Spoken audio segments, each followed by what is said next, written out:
What's going on, adventurers? How are ya? Time for another one of our Slant Alpha adventures.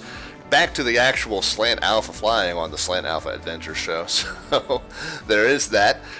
And we are going to give another shot at getting into Catalina Island. However, I think the weather's teasing me. It was starting to look like it was going to clear up, and now it's looking like it might be clouding up again. Latest in Catalina says 240 at 9 for the winds, 8 statute miles, a broken layer at 300 feet. 300 feet is not going to cut it. The minimums on the lowest approach there is just over 2,000 feet above ground level. So, yeah, 300 feet's not going to cut it. If you had checked it about a half an hour ago, it was showing 10 statute miles and clear. And you can see that the clear skies have now moved off to the east. This is 10 statute miles scattered at 1900, 10 statute miles clear, 10 statute miles clear. So the clear weather has moved east and it's starting to cloud up on the island again. So we'll see what happens. We're going to give it a shot. We may have some spaces come through in the cloud cover there, so we'll just kind of time it, see if we can get in there, and if not, John Wayne Airport has some nice ILS approaches with very low minimums, so one way or another we'll be fine. Alright, let's find my sound controls here and we'll get ready to get started. Encrypted Pilot has checked in. Hey buddy, how you been? Says Encrypted Pilot. I have been fantastic. I am getting ready to do some short field ops in the DC-3 if we can get into Catalina.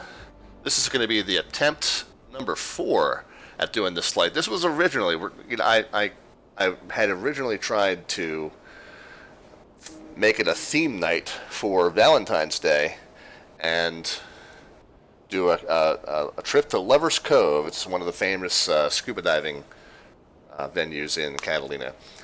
Lover's Cove. And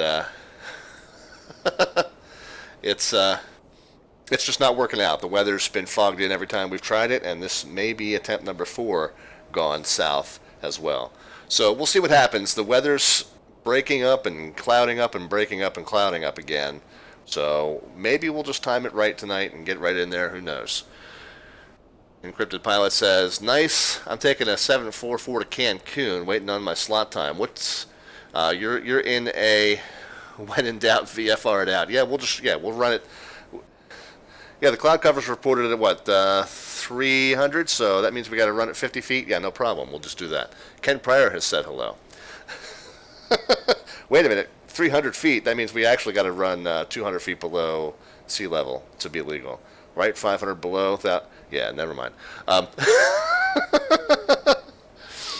Anyway, yeah, we'll give it a shot. We'll see how it goes. The other thing that is interesting about this flight, we're departing out of Palm Springs, and you can see in the background here we've got a very nice freeware scenery add-on for Palm Springs Airport with a lot of little detail and a lot of nice little activity going on.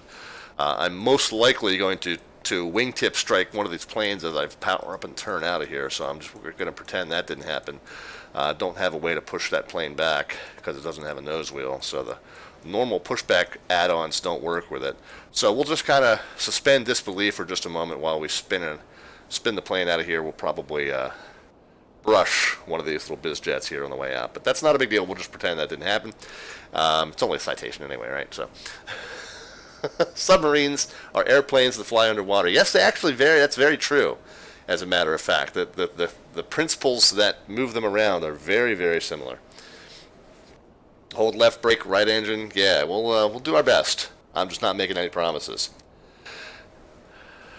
But yeah, and Ken Pryor checked in if I didn't say so already. So Ken Pryor, welcome back to the stream. The wicked thing about this Palm Springs Airport is look at these hills here. Man, you really got to fly this departure procedure to the T if you want to get out of here, especially if the visibility is compromised in any way. Now, we've got good visibility here at Palm Springs, 10 statute miles and clear over here now, so it's not going to be too bad, but we would want to fly this procedure pretty faithfully if we're going to A, avoid terrain, and B, if there was any possibility of compromised visibility. So here's what you got. It's the Cathedral One departure, and if you're flying off of the northwest side, you cross this 268 radial, then you start your right turn to the VOR, then you got to follow it out to this MROOD, and then you turn back in to the VOR, and then if you're not yet at your altitude for your airway, which in our case is going to be 14,000 feet, then you got to join this hold and do a lap of this hold, and then you can join your airway, which is, yeah, it's the Victor 372 for us down here. So a lot of little pieces to this. If you're departing south and east, it's a 100, then a 040, then you join this 104, and again you're into this right turn and then the hold and out. So there's just a lot of little pieces to this departure you got to get right, especially if it's if it's any kind of cloudy or the mountain peaks aren't visible. So we'll talk through that departure as we go. It's going to come at us kind of quick, but it's it's a fun departure to fly, especially it's a fun departure to hand fly. And yes, we are in the gorgeous DC-3. The C-47 is better. Well, it's the same damn thing, really. Matter of fact, I mean, this model is really the C-47. You can tell by the radome up on top of the thing. It's really a C-47 that's just decorated like a civilian DC-3. And of course, a lot of the DC-3s that are still flying today they started their lives as C-47. So it's really the same airplane. Very, very minor differences between the two. It's just the military troop transport variant. Now, and on the inside of this thing, they've got it decorated most certainly like a troop transport, not a civilian airliner. But anyway, yeah. So it's a little both, but for our purposes, it's a DC-3, and that's what we're going to fly it as. So there we are. Encrypted pilot. I just love World War II. Yeah, my World War II is definitely the golden age of aviation, the 30s and 40s. For sure, and my dad is a big World War II history nut, so I know a lot about it through hanging out with him. Forgot you in P3D or FSX? No, I'm actually in X-Plane. This is XP11 and the Aeroworx DC-3, but it is the port over of the Digital Dakota Works same aircraft, C-47 Skytrain in FSX P3D. So this is the Aeroworx version, which is very, very similar to the Digital Dakota Works, which is the Manfred John and Jan Visser project, but it's the X-Plane equivalent of it. This got a few differences. There's a few systems that work better. There's a few systems that don't work as well. So the auto mix feature does not work as well in the X-Plane version, and the fuel system does not work as well, but the autopilot does work a little bit better, and a few of the other little bells and whistles. The interior lighting is just as good, and there's some little differences. It's not quite a complete project. Still kind of a work in progress, but very fun to fly. And I think the X-Plane version hand flies a little bit better. Hand flies a little bit more realistically, but again, that's my opinion as a non-real world pilot. So. All right, I've yapped on long enough about what we're doing tonight. Let's get on to it, shall we? We've already set our fuel load. We've already gone through and set the switches and dials and levers into their cold and dark position. You can see on the outside we've got the doors open. The plane is loading up. And again, we're just going to pretend that's a civilian airliner on the inside.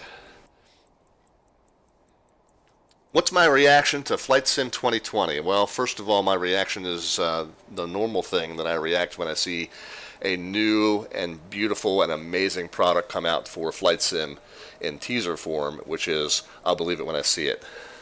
And when we see it, will probably be 2022 or 2023, something like that. But my second reaction was, of course, it looks gorgeous, but what kind of hardware am I going to need to run it? Hardware that I'll probably own in 2025 or 2026. So again, I'm personally approaching it with a little bit of skepticism. And again, I know that the scenery looked fantastic, but are we seeing like the 5 scenery areas that they enhanced, and the rest of it's going to look fairly plain, or do they have the whole globe rendered like that, or who knows? I mean, it looked amazing, but everything's going to look amazing in the trailer. We'll see what it's really like once we get to play with it. So, and again, the other big question that we have with that is if it's being launched on the Xbox platform, will there be a subscription model that goes along with it? If it's launched on the Xbox, whatever it's called, the Xbox play or play pass or whatever it's called? Does that mean we're going to have to fork out a monthly fee to keep having access to it, or what? So we'll see. We'll see. I think there's a lot of skepticism in the community because Microsoft has been so, I don't know, non-supportive of the community. So it's surprising to see them jump back in, and it's like everyone's questioning their motives about it. Already new, Encrypted Pilot's already working on his new PC for it. So, yeah, you're getting a head start. I'm not really able to do that. I'm stuck with what I got for now.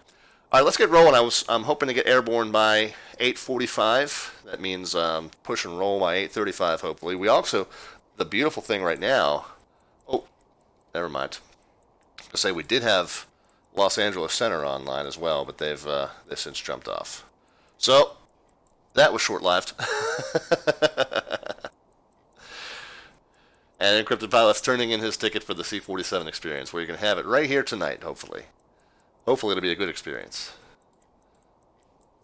And hopefully it won't be another missed approach in Catalina. Alright, what am I doing? I'm trying to get the, trying to get the master battery on. We'll get the nav lights on, that's up here, and the beacon light here. Fuel tanks can go to mains, but in this aircraft, again, the fuel system's not completely modeled, so left aux kind of just acts as all fuel tanks. We've already set the fuel load, by the way, 1,925 pounds to start. That gives us our primary of Catalina, our alternate of John Wayne, plus reserves and contingencies.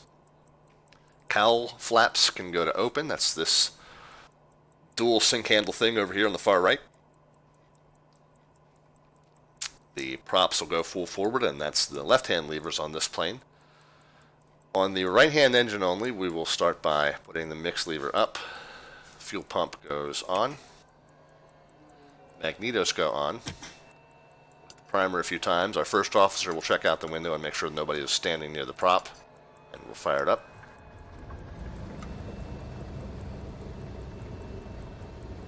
Encrypted Pilot says, oh, okay, I need to give you my ticket to board. Yeah, well, no, you're already aboard, man. As long as you're tuned into the stream, you have free pass to ride the Slant Alpha Adventures C-47 Skytrain. We got the engine that has roared to life, and it sounds wonderful, as the sound pack, the expansion sound pack for this plane just does. Let's go ahead and get the fuel pump off now that we've got oil pressure. Turn the fuel pump off, and we'll let the engine supply its own fuel pressure, and then we can get the generator on. On the left-hand side, then we'll repeat the process. We'll get the mix lever forward. I'll go ahead and throw my physical mix lever forward now too. And then the magnetos. And then the primer. Oh, the fuel pump. Primer. Starter. Actually, we can look out this window ourselves, make sure there's nobody standing there. Okay, good. And that engine has come to life. Oil pressure has come up. We'll turn off the fuel pump, which is that one. And on the generator, there we go. Temps and pressures moving into their normal ranges. Everything's good to go. Radio master and inverter can come on. And we'll set our radio altimeter to 1x, just as our 400-foot reference point. We've already set our flight plan on Swift. I will show you, it's the Cathedral One departure, which we already talked about. And then it's Victor 372 westbound to this point bands, then down to the Homeland VOR, westbound then, continuing on the Victor 372 into Seal Beach. And then from Seal Beach, there's an airway Victor 21 that connects us with Catalina Island. So that's our plan. The approach into Catalina is the VOR Bravo, and it allows, like I said, a 2,220-foot minimum circling approach because it's not straight into the runway. So it's just going to require a maneuver on final once we catch visual of the runway. Hopefully we will. And if not, we'll go into the missed approach hold right there, and we'll head on back to John Wayne. So we've already sent that, like I said, on Swift, so we're good there. We'll check the, let's see, we'll bring the switch window in because we do need to check the METAR here at KPSP. And it says 330 at 15, 10 statute miles clear, 2970, 40 degrees Celsius. That's pretty much near 100 in Fahrenheit, isn't it? Yikes. Yikers. It's a hot one in Palm Springs. 2970 is the altimeter. Go ahead and get that set down here. Charted field elevation is what? Charted field elevation is 476 feet, and it's showing 500 on the altimeter. I say plus or minus 100 is usually pretty good, so that'll work.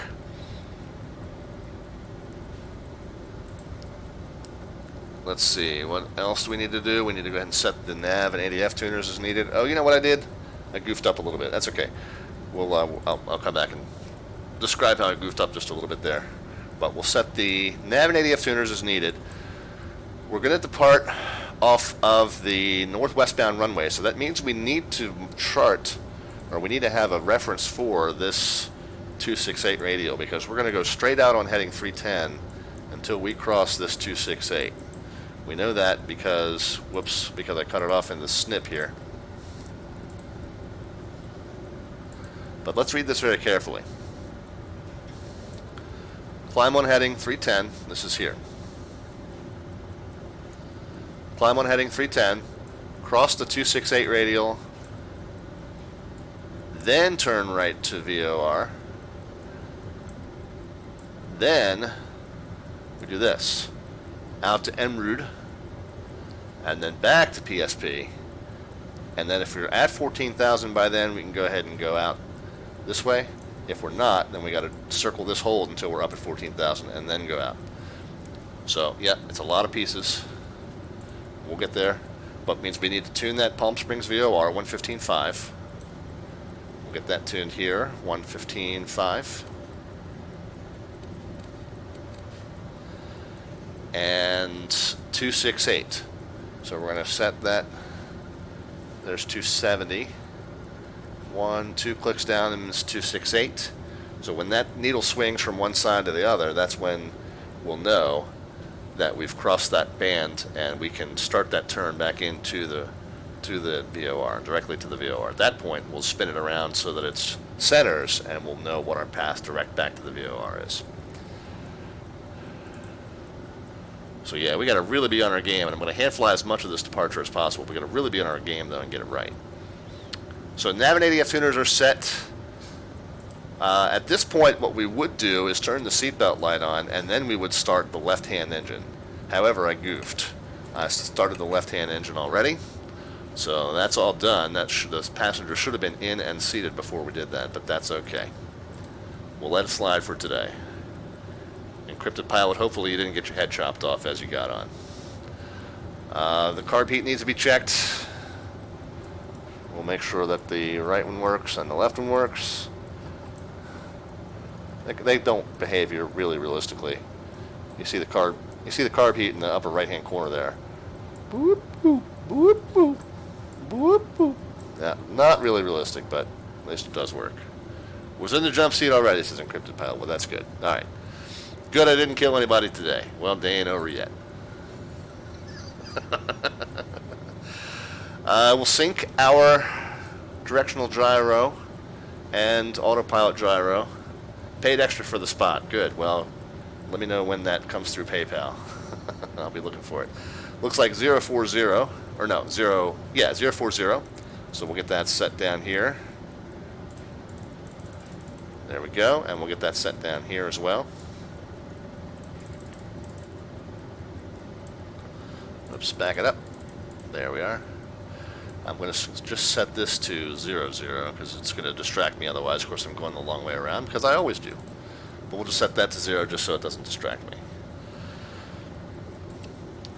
We'll check our flight controls to make sure they operate normally. Now we'll have somebody outside the plane making sure that the control surfaces are all moving as they should. But we'll say that they've given us the big thumbs up there and we're good to go. We'll set the taxi lights on and we're going to set flaps 1. Now I'm told that we don't normally use flaps on the Douglas unless it's a short field takeoff, which this is certainly not. This is Palm Springs International Airport, and it does have a 10,000 foot runway, so it's not a short field takeoff. I just prefer the way the plane handles with the flaps 1 departure. it goes down the runway, it levels itself off, and then it lifts itself off the runway without having to rotate. So yes, it's not strictly the way that it should be flown by the book on a normal field takeoff, but I just prefer it that way. It just seems to, I just like the way it handles better. So personal pilot preference just means that if we were to have an engine out, I would just need to get the flaps up right away, and that's what it means. All right, we are going to probably be off a little bit earlier than what I originally said, so let me recalculate my spreadsheet for maybe an 8:35 departure. I'm not going to refile it on Swift because nobody really looks at the ETAs anyway.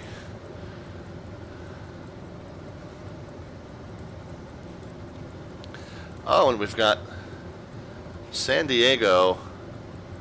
So we got SoCal approach on covering San Diego. There's a possibility that he also covers part of the TRACON. Yeah, these circles are not exact. So, and there's nothing listed in his ATIS. So it's possible that he covers part of the SoCal TRACON that would include us up here at Palm Springs. So I'll just ask him. I doubt it. Most likely not going to be covering this part of the airspace, but doesn't hurt to check. 119.6.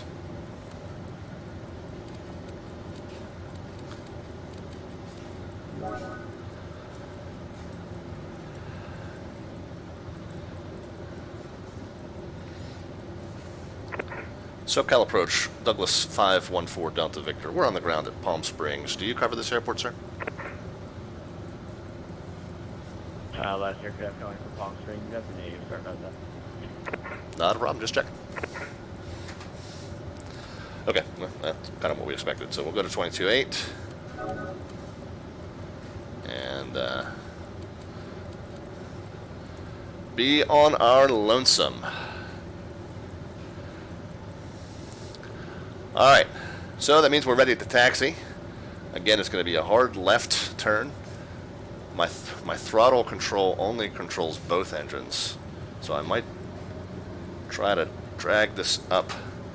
Aviation Gamer's checked in. The Aviation Gamer, I should say. See if I can do this. Yeah, there we go.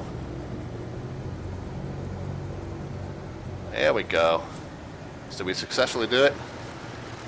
Maybe? Can't really tell. I think we might have done it without hitting those guys. Alrighty. Brakes on.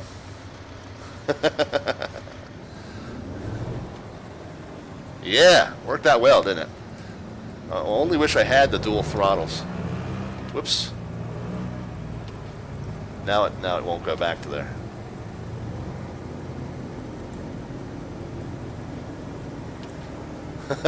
Now I'm in trouble. I can't get it to go back.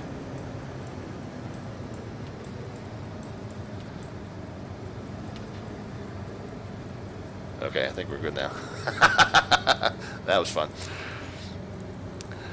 Alright, so departing on the 3-1 left. We could depart 3-1 right, honestly. Let's do that. Why not?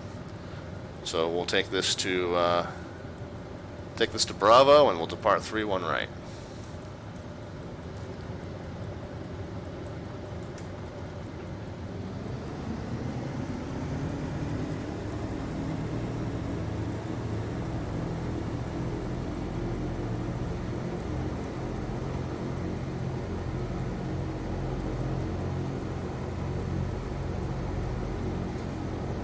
Come on, baby. Let's turn.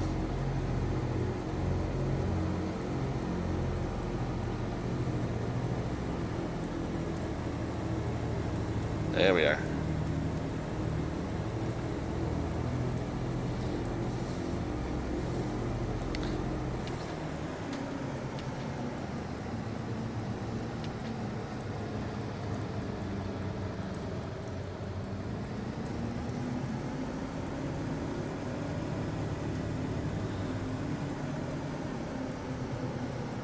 Doing a flight, says the Aviation Gamer, in a diamond eclipse around Honolulu.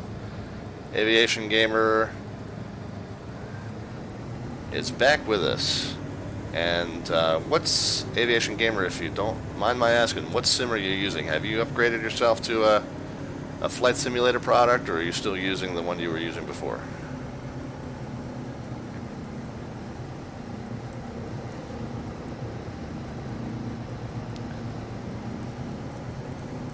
It's a very busy ramp area here at Palm Springs. Still in the YS flight, I got you. I got you. Well, it's fun, man. It's all about having fun.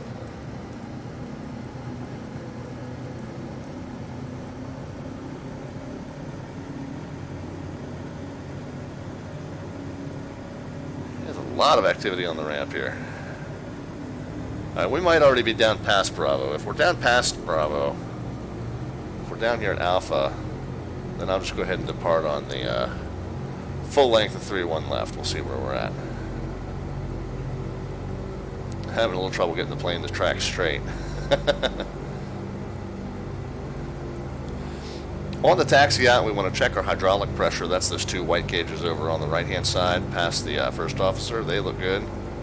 Let's see, where are we? Yeah, we're at Alpha and 3-1 left. Okay, so we'll just go straight ahead and we'll take 3-1 left for departure. That's fine. What else do we want to do on our taxi out, guys? Let me get that checklist back in front of me. The CALs can go into trail mode, so that's the middle position there. Pitot heat can come on. That's those 2. Oil and cylinder temps, they all look good. No smoking sign can come on. That's the signal to our crew that we're getting ready to depart. And then the last thing would just be our run-up. We'll set the manifold pressure to 30. We'll do our magneto check. 1 down on the left, 2 down on the left, and back up. You can hear the RPM did drop on that side a little bit, but it's, as long as it's not more than 100 to 150 RPM, you're fine. 1 down on the right, 2 down on the right, and back up. I think we're good to go there. We'll keep the pressure up, and we'll check the prop governor 3 times. Just make sure that it works. Tail wheels don't ever taxi straight. They wiggle. Yeah. The other thing is, you kind of have to zigzag down the taxiway so that you can see ahead. The visibility over the nose is horrendous. That's normally what they do, is they kind of just zigzag down the taxiway, and some of it's just because it's hard to control, but a lot of it's on purpose because they just need to see ahead where they're going. All right, we're getting ready to take the runway, so we will get the landing lights on, taxi light off, and we'll get the fuel pumps on. Hopefully, I will remember to turn those off after departure. Tends to be something I forget.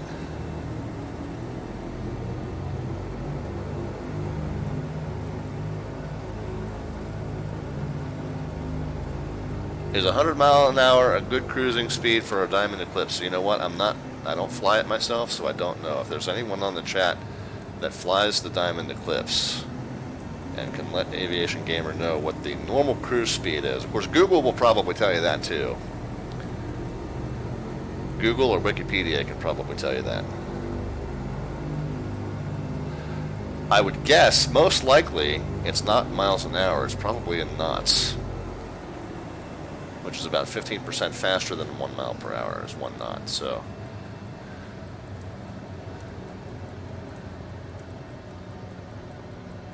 all right, I think we're on the runway. I think we're as lined up with it as we're going to be. Go ahead and advance the engines. Make sure they respond normally and symmetrically. Temps and pressures are good. And we'll go ahead and set our takeoff power of 45. Tail goes flying. Let's keep it straight. There we go.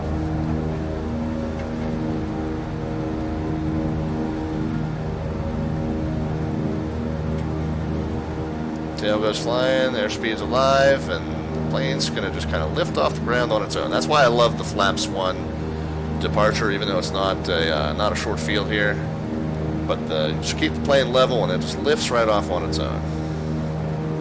So it's not by the book, but it's the way I like to do it. Gear can go up as soon as you get positive climb. We'll get through 400 knots. 400 feet altitude, and we'll go ahead and get those flaps up.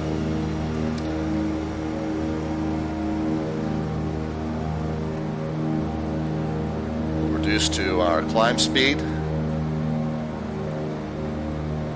25 and 40. Climb power, I guess I should say. Climb power of 25 and 40. Climb speed should be about 100 knots.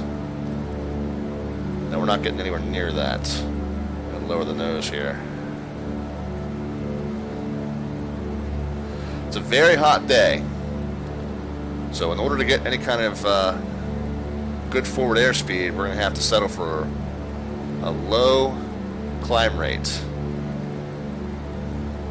On that 40-degree day, you're just not going to get the climb performance that you're used to getting. So I'm going to lower the nose and make sure we get that good 100-knot climb. We're going to keep this 310. I'm going to come a little bit to the right. Keep this 310 heading until we cross that radial, and then we'll start our right turn. But yeah, I got to keep the nose pretty low, and I got to settle for a pretty low climb rate because it's so hot. 40 degrees Celsius is pretty near 100 degrees Fahrenheit. So Ken Pryor has put on some specs for the Eclipse for the Aviation Gamer. Thank you for that, Ken. Melvin Leroy has checked in, says, enjoy your trip out to Catalina. I'm about to take off over in Virginia, do a circuit featuring the Airport Guys' first 3 releases. Nice. Well, that ought to be beautiful, so I'll check that out later. Thanks for letting me know.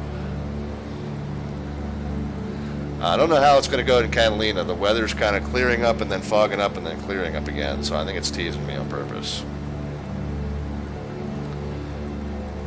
So remember that departure procedure. Again, I got to kind of nose down just a little bit just to make sure we're keeping a good forward airspeed. You see the airspeed gauge has its yellow mark on it. So we want to kind of aim for that. So I got to keep the nose down even more even. There's the radials coming in now. We're getting ready to pass it. As soon as we do, we'll make that right turn. Again, this departure procedure, let's get it in front of us again. After we cross that radial, it's a right turn direct to the VOR, 310, until we cross that radial.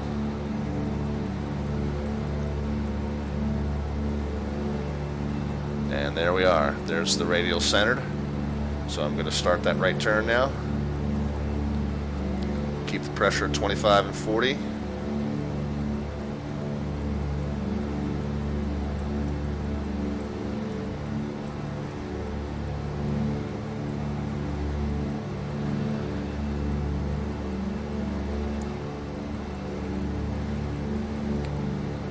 Just going to spin the radial just a little bit. We'll spin it until it's reading 2, I guess. That's a good thing to do.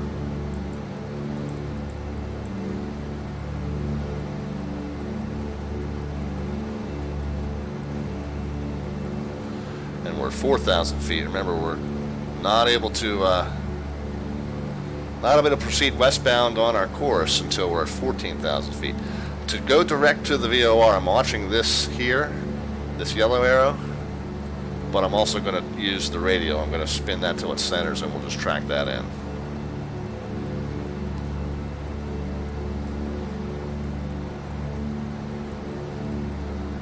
Okay, so there we're on a direct path, and I'll just center the radial there, and we'll just fly that like it is. 25 and 40 still. I'm increasing the throttle to keep it at 40 manifold pressure. Got to lower the nose just a touch. We're still not quite at that 110 knot climb.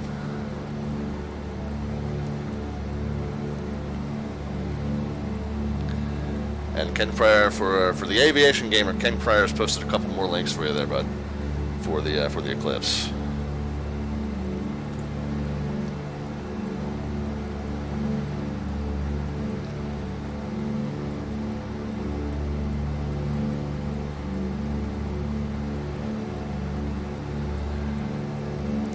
And Prayer says he seems to be gone now. Well, he's probably hand flying too, so cut him a little slack. We can't all type and talk at the same time. Type, talk, and fly at the same time. I can barely fly and talk at the same time.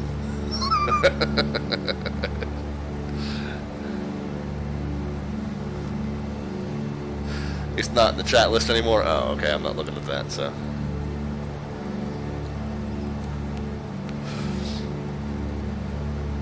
You're using a resource I didn't know I had.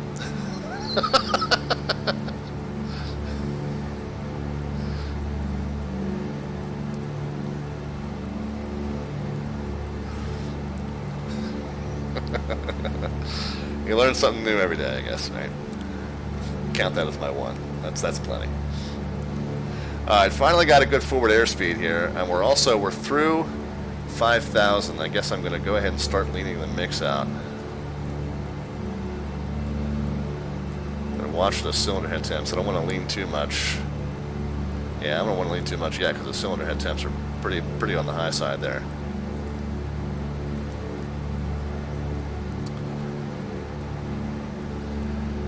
.4 miles to the VOR, still climbing. We're through 6, we're going to 14. Once we pass the VOR, we're going to go outbound on a 104. Well, the funny thing is, I think we're pretty much on a 104 now, aren't we?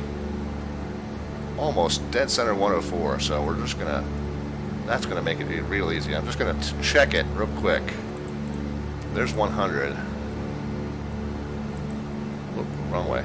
There's 100. 1, 2, 3, 4.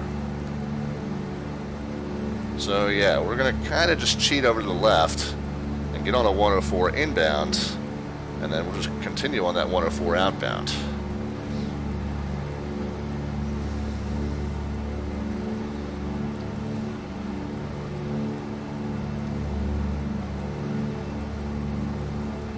So see what we're doing now.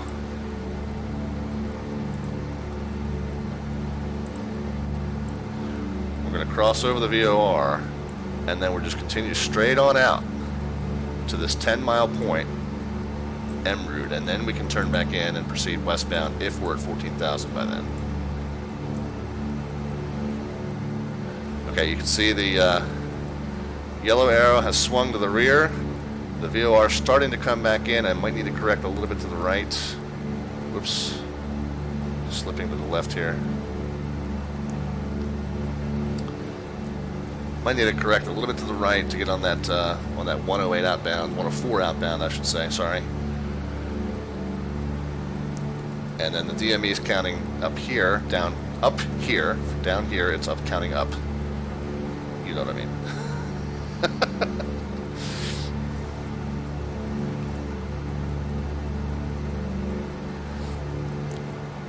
Okay, so there we've got it kind of dialed back into that 104, so I'm going to edge it to the left and stay on that 104 now. Again, hand flying all this for now, just hand steering based on the RMI gauge and the VOR gauge.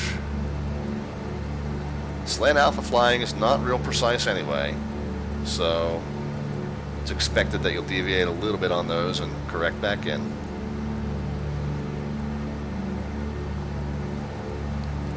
Now, one thing we can do, our extended climb power is 24 RPMs, 2400 on the RPMs, and 37 on the manifold. Well, the manifold pressure's already slipped to 37 just because of the altitude. We've got the throttles wide open, but we'll bump the RPMs down to 24. And the no smoking sign can come off. That means our cabin crew can get up and around. Our passengers need to stay on their seatbelts for now.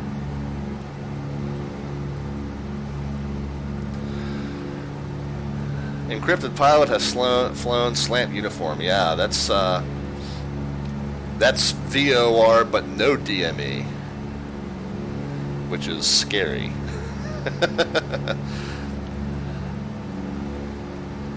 And you've got to pretty much, really, to fly in the airway system, you've got to have 2 VOR gauges, and you've got to figure out where the intersections are based on where the radials cross, which is a lot of work, especially for a single pilot crew. Are we still connected to VATSIM? Not seeing you on Fantastic. question. I'll pull up. Uh-oh, did my Swift crash? I think my Swift may have crashed.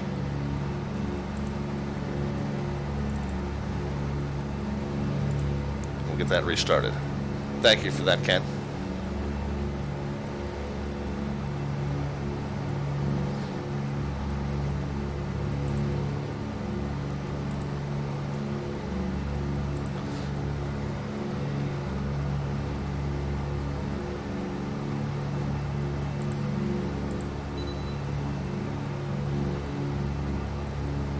Oh, you know what happens?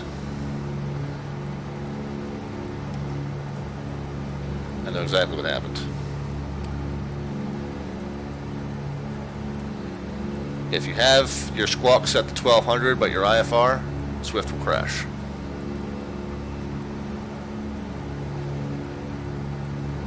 So now we've got it set to 2200, so now we should be good.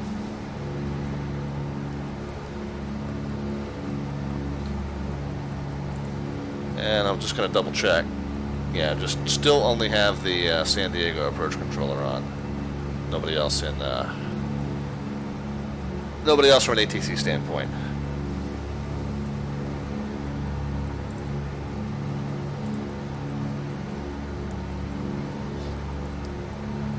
Oops.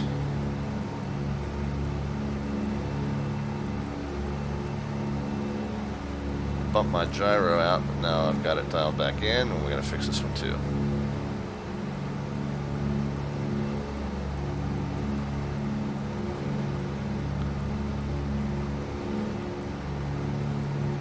Yeah, I think we're okay there.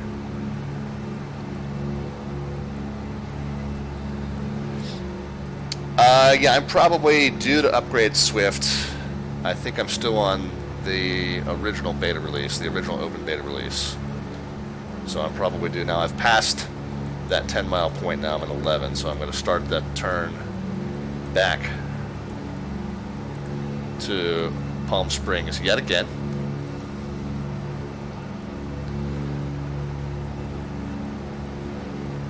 And we're through 10,000, so we'll see if we can get up to 14,000 by the time we get back to Palm Springs.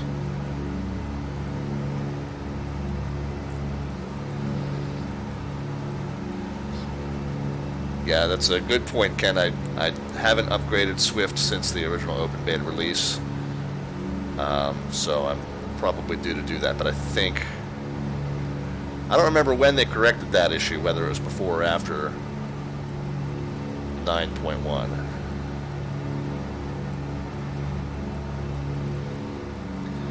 Ken just did it a few days ago, he says. Yep, we'll put that on the to-do list. But that's the reason that it crashed out, and other than that, it's been pretty stable for me. A few little interface features that I wish they would change, but as far as functionality, it seems to work.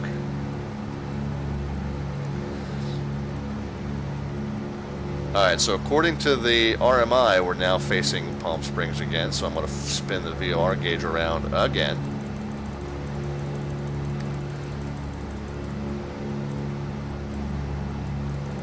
And we're going to just hand fly that in. Through 10,500 feet, and we got to get up to 14,000 by the time we get back to the VOR. Do you think we can do it? We'll see. Might have to fly one circuit of that hold there. So I'm not going to draw the red marks, but if you see, oops.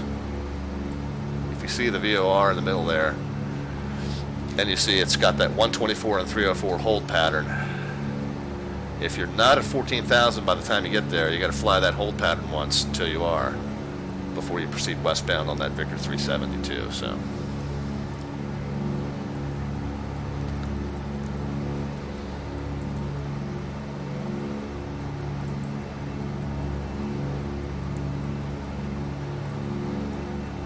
Cylinder head temps are looking better. I'm going to lean the mixture out just a little bit now. When I say cylinder head temps, that's these over here. They tend to run pretty hot during climb, but they're okay as long as the green range goes pretty high, so you can run them hard. Just gotta watch. Ken says, me too. I've been really happy with it for the most part. A couple glitches, but nothing that would make me go back to XSP. I like the simplicity of X Squawk Box, but I'm willing to stick with Swift because it is so much better at ground elevation correction. You don't see the sunken airplanes and the floating airplanes in Swift like you do with X Squawk Box. I also like the fact that the interface is off the screen. It's in its own box. I do think it's horridly complicated. It's way more complicated than it needs to be. So I don't like that. I wish they would have just kept it a little simpler. But the fact that it's in its own box, off of my main screen, over on my side window most of the time, and does correct the ground elevation issues for the most part, worth the price of admission for sure. And the price of admission was about 1 day to get it installed and configured. It certainly is not an easy task, but it does give you some benefits once you get it up and running. Definitely too complicated, agrees Kent. But I love having something I can read. Text on the screen on X Squawk Box was nearly unreadable. Yeah, if you have a large resolution monitor. Now I do not. My monitors are pretty modest resolution, so I didn't have that issue. But of course, if you're running anything like 4K or anything fancy like that, anything in the large, not even 4K. If you get any of the larger resolutions, not even up to 4K, it started to get infinitesimally small. Again, a problem that I don't have here with my fairly modest equipment. So I keep having to lower the nose to keep a good forward speed. We're at 12,000 feet now with 3 miles to go to the VOR. We got to get up another 2,000 feet before we proceed westbound. I have a feeling we're going to need to do at least 1 loop of this hold. Well, I don't think we'll need 2 loops, but I think we're definitely doing 1. Mine's only 1920 by 1080, but I had to squint to read that tiny text, says Ken Prayer. Really, I think that's probably the same resolution mine is. But I sit fairly close to it too. I mean, it depends on your setup too. I'm about a foot and a half away from it, so. And it's a fairly sizable. I think it's a 22-inch 1920 by 1080p. So I didn't have any readability issues with it, but not at this resolution. But certainly it's understandable that some have that problem. All right, so the VOR has flipped around again. That means we passed it. That means I need to go ahead and start this hold turn. I'm going to be turning then to a 124 outbound.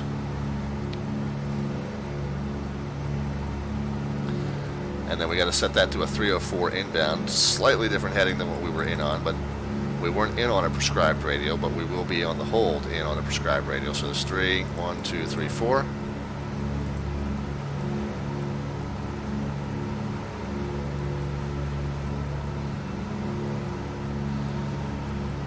Doing our best to make it a standard rate turn. And then we'll watch, once we get stabilized on 124, we'll watch the clock and go 1 minute out.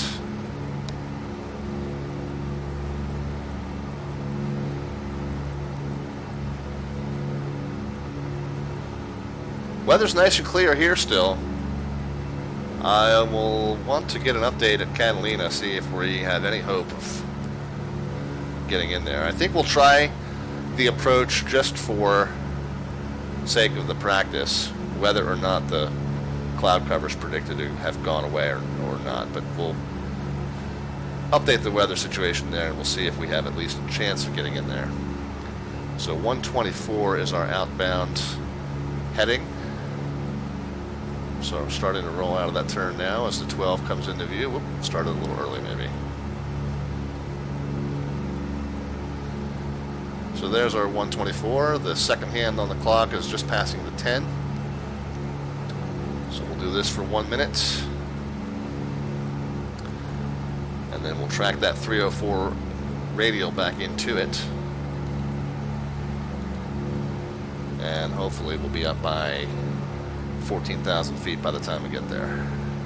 Then we can finally leave this SID behind and go westbound.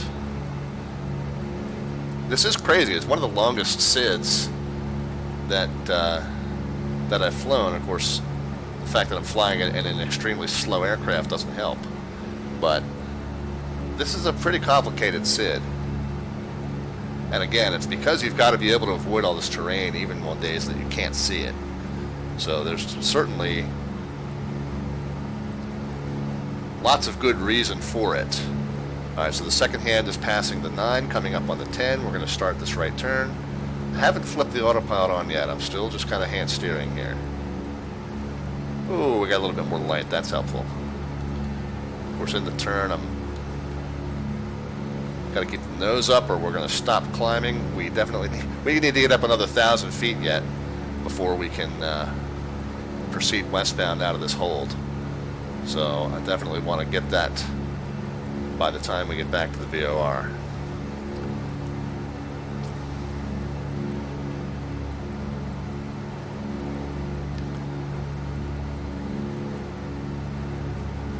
So that radial's not coming in yet. I'm going to shallow this turn out just a little bit. We're supposed to come back into this hold on the 304 radial.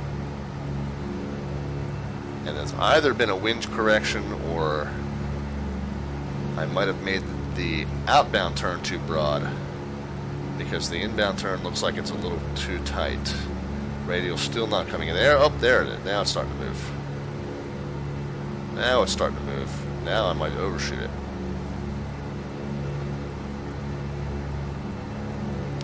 Yep, overshot it just a touch.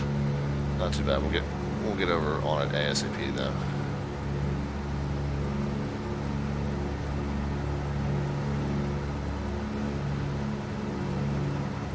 Oh, now I'm losing altitude though.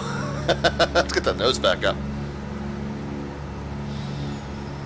Alright, let's get back on that 304.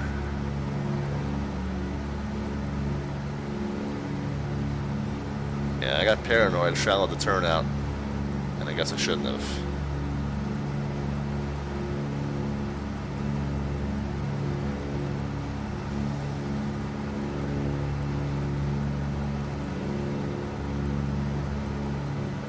Oh, now it's way back on the other side.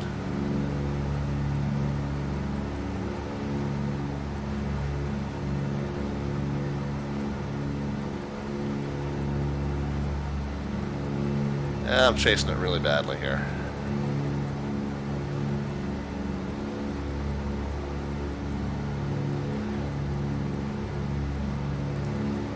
Chasing it really badly, but we're also passing it. And I'll tell you what, we're within 300 feet of our 14,000 foot altitude. I'm going to just go ahead and proceed westbound. On the 260 out, I know that's cheating, but I've also got visual with the terrain, so we'll just get up to 14,000 ASAP, and we'll call it a day and get moving there. There's 260.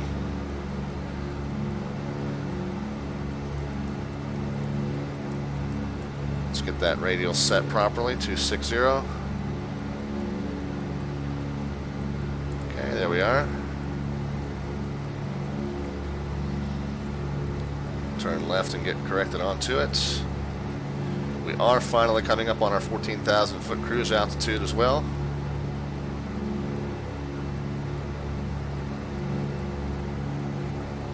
You can see though why, right? If you had cloud cover, you would need to make sure you're following this procedure to the T, huh? You don't want to get too acquainted with these mountains.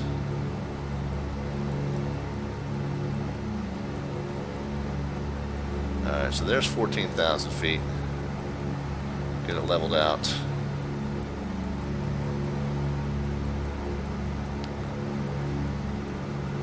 In the meantime, I'm going to keep this correction in. I'm going to be flying about a 240 to get back on this 260 radial.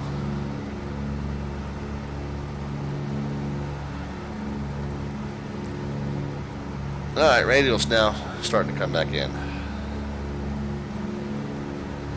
Have you guys seen enough hand flying for one departure?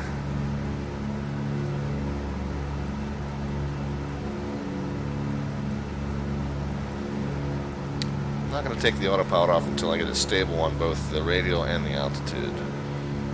Let's see. What else can we do with our cruise? We'll go ahead and get our no smoking sign. Oops, our seatbelt sign light off. Lets our passengers now get up. Encrypted pilot, you are now free to get up and move about the cabin.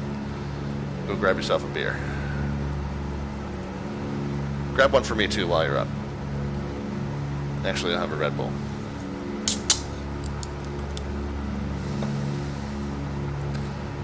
Alright, so there's our radial. Let's get turned to a 260. Just touching the nose back down just a little bit. Get back on our 14,000 foot altitude. And there we are, pretty dialed in.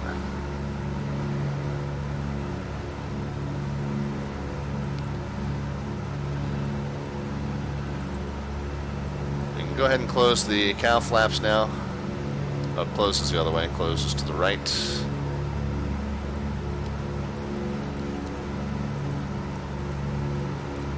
I'm going to lean the mix out just a touch, but not too much. Make sure the cylinder head temps stay nice and cool. Get the nose down, gets down at 14,000 feet.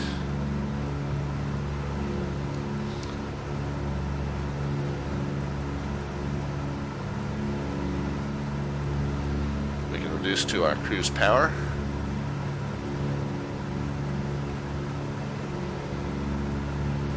Which is 23. And 34, but we're not going to get 34. We'll have to just make do with the 30 that we got.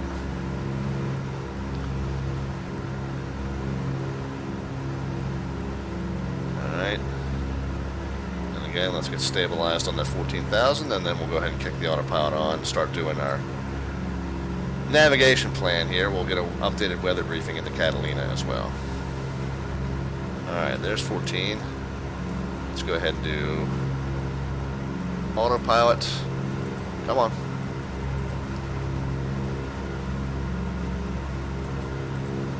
Doesn't like that click spot sometimes. Let's get back up on it.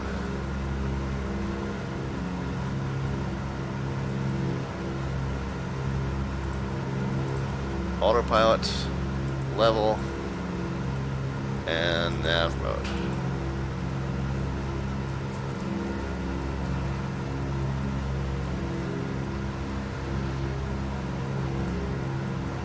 Alright, how's the cylinder head temps doing? A little on the high side. I'm going to enrich the mix just a touch.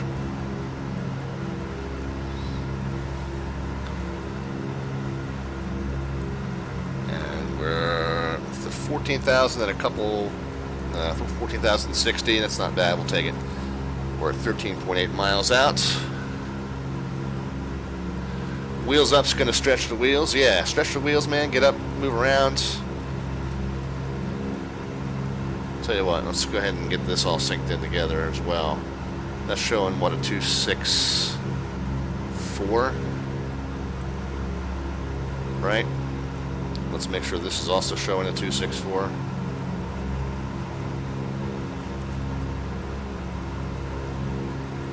Let's let that all settle back in. We'll adjust them again. Let's get back over here. So we don't need the Cathedral departure anymore. This is the approach into Catalina. At this point we are finally proceeding westbound. We're going out to 21 miles to this point Bands. And then we're going to join the Victor 372 segment that goes down to Homeland VOR 113.4. We can set 113.4 where there's not a standby frequency on these nav radios, but we can set it on the nav 2 at least. 13.4.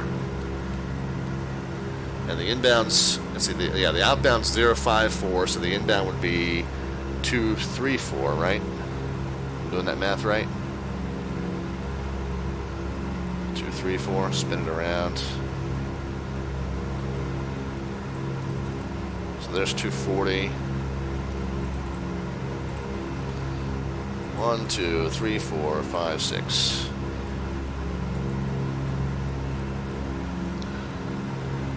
And we're almost at that point. It's supposed to go 21 miles out, and we're already 18.9. Ken Fryer says, I was just looking at the Cathedral One departure. It's pretty cool. I think I'll give it a try sometime. It's a lot of fun, dude. I've done it a couple times now, and I've hand flown it both times. And I'll tell you what, let's just kind of take a peek at the ground track on it. It's a little bit of cheating to do that.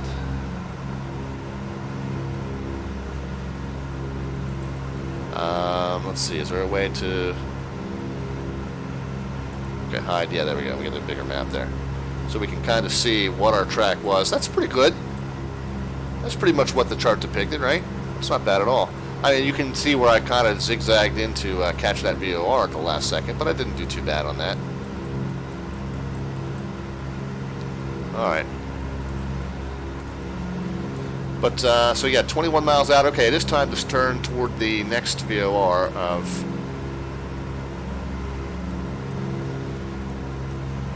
13.4. Come on, 13.4. And what did I say? 2.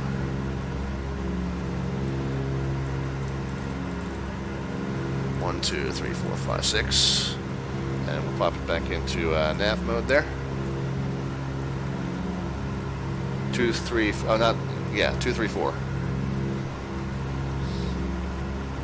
And, oh, no DME on that one, so we'll just have to overfly it. And that's when we'll know we've passed it. Very interesting. Yeah, Ken says that looks great. Yeah, I was pleased with that. That worked out pretty well.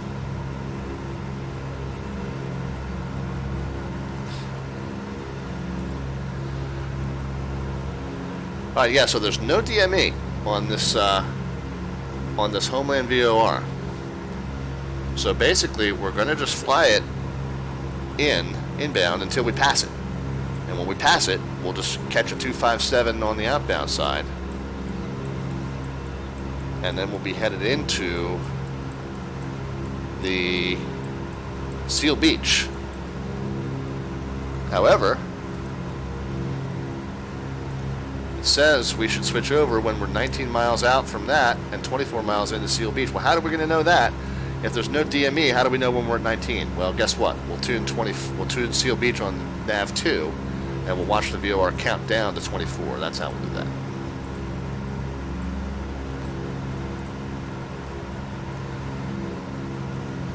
Okay, the plane just made a pretty radical correction to get us back on that 236 radial. But it does appear that it is leveling out and tracking it in, so I think we're okay. Looks like there's some cloud cover up ahead, but again, active sky is rendering those clouds based on what is the situation around us. We'll have to get an updated briefing at Catalina and see what it's going to look like here. We can kind of see on Sky Vector if we refresh that. Well, it's now saying 220 at 10 knots, half statute mile in fog. How do you have fog with a 10 knot breeze? That's bizarre. You'd think that breeze would blow that fog out of there, but who knows? We might end up back at John Wayne again.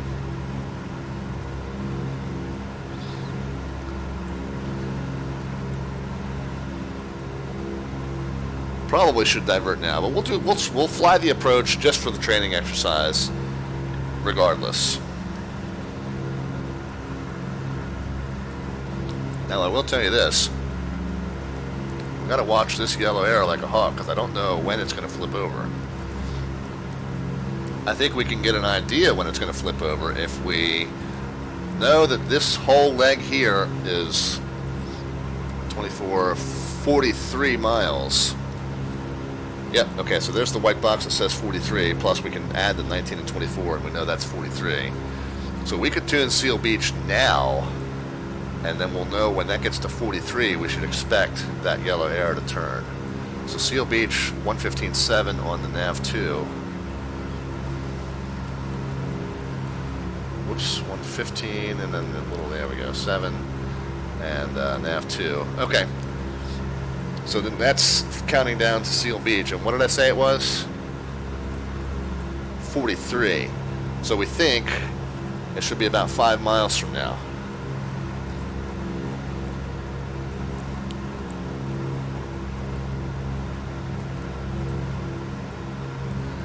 I almost thought that said something else.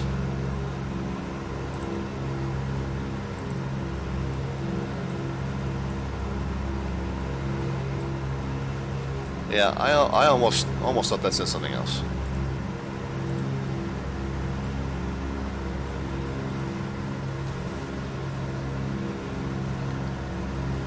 They should be careful about the fonts on those things, I think.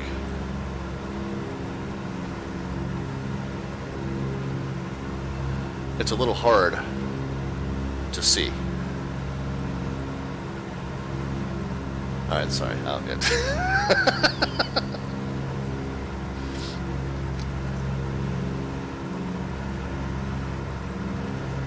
Again, my wife doesn't watch these, so I'm usually okay.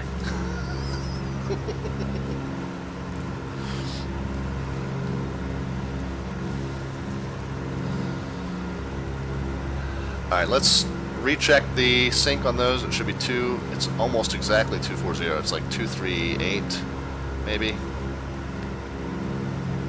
That looks good. This one needs to adjust a little bit. Maybe there, right? Maybe needs to go 1 notch over. Maybe this needs to go 1 notch over. 44 miles to Seal Beach. So this should happen any second now. And we're going to want to catch a 257 outbound. So let's be ready. Oh, there it goes. 260, 123, clicks down. Back into nav mode. It stayed in nav mode miraculously.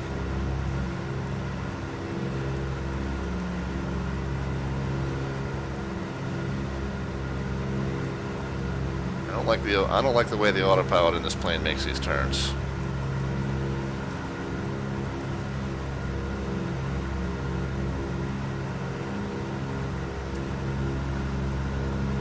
Let's just double check and make sure I got that set correctly. So 270 is there, 260 is there, 3 degrees down there is 257, and that is indeed what's showing on the chart from outbound from Homeland 257. Okay, good.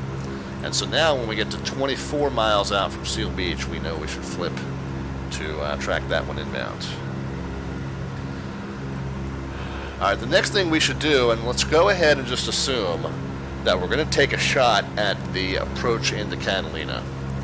Even though right now it seems like it's not going to get us anywhere except a missed approach. But we'll try it anyway. We want to intercept that VOR at or above 3,400 as we make the outbound turn. So let's just say we'll intercept the VOR at 4,000. And then we'll go outbound, descend to 3,400, come back in to 2,300, and then we'll look for the runway. But 4,000 will be our target altitude at the VOR. We're at 14,000 now. That means we've got 10,000 feet to lose. That means 3.5 miles per 1,000. We're going to want 35 miles to make that descent. Where does that mean we're going to start that descent? So this is the 31-mile leg right here from Seal Beach. So one would say maybe 4 miles prior to Seal Beach we should start that descent. If not, we're going to start that descent right after Seal Beach. I think we can probably make the turn and then start the descent immediately after Seal Beach. Let's do that.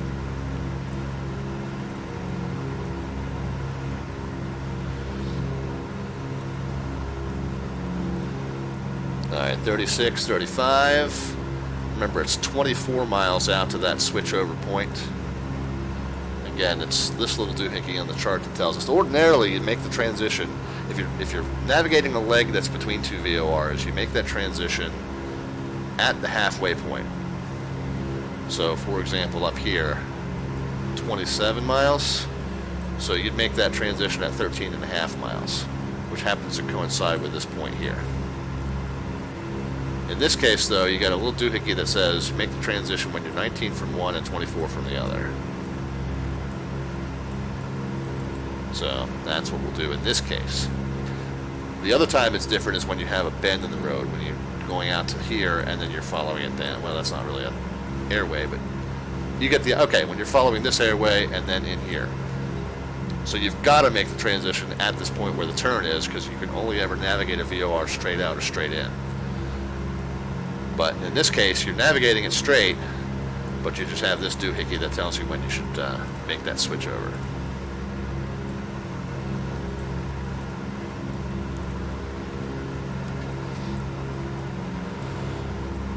So 32 miles from Seal Beach now, and we know we're counting that down to 24. And the reason we're not counting up from the Homeland VOR, Homeland? Yeah, the reason we're not counting up to 19 from the Homeland VOR is just simply that this Homeland VOR doesn't have a DME with it. It's just giving us the direction information. It doesn't give us the distance. So the only way we're going to know that we're 19 miles from Homeland is when we're also 24 miles from Seal Beach. Some unique navigation challenges on this flight. I like it. Now we can start to see the weather's moving in on us. And again, I mean, really, ideally, you would be able to see already that these islands were looking foggy, but just active sky is just not rendering weather that far out from us. But it will when we get there. It will. Let's just keep our fingers crossed. Things can clear up still. They're certainly not looking favorable right now, are they? If we end up back at John Wayne, what's the situation there? 10 statute miles scattered at 1800. John Wayne's not a problem. John Wayne, you know, we've got ILS approach. It's got a straight in 200 foot minimum, so we're good there. We can land at John Wayne in almost any weather. Almost.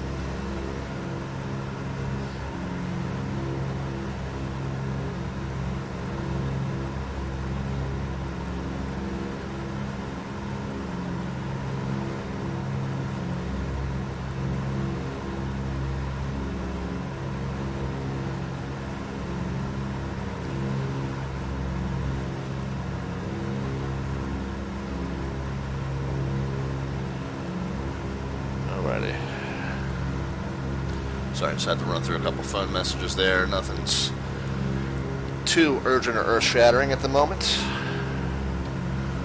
Coming up on that 24-mile point, we're 25 point. Oh, there's 24.9, 24.8. So we're going to get ready to switch over to navigating inbound to Seal Beach.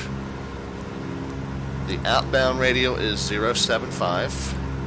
See where that purple line crosses right through that 075. So that means the inbound is a 255.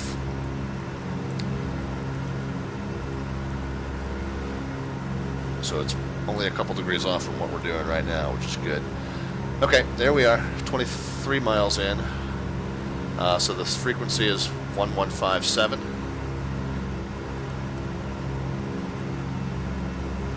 I'm not trying to zoom, I'm trying to turn it off. Thank you.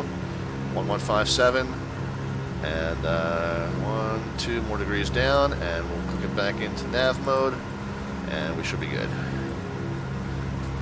Yeah, ordinarily you'd switch into heading mode while you're fiddling with the radios, so the aircraft doesn't make these radical turns or get confused over what it's supposed to be tracking. But the heading bug is just, it's a little cumbersome to deal with in this plane, so I kind of cheated. If you act fast and make sure you know what mode you're in, usually works out okay. Alright, 21 miles from Seal Beach VOR now. Temps and pressures. Ooh, the cylinder head temps are way high. Let's add some mix back in, but I'm also going to open up these cow flaps. You know, I got some advice from a YouTube commenter saying you could run the cow flaps all the way closed as long as you were careful not to over lean the mix, but it just seems like it wants to run hot all the time.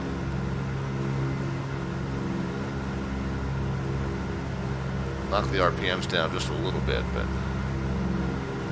Whoa, where's it going?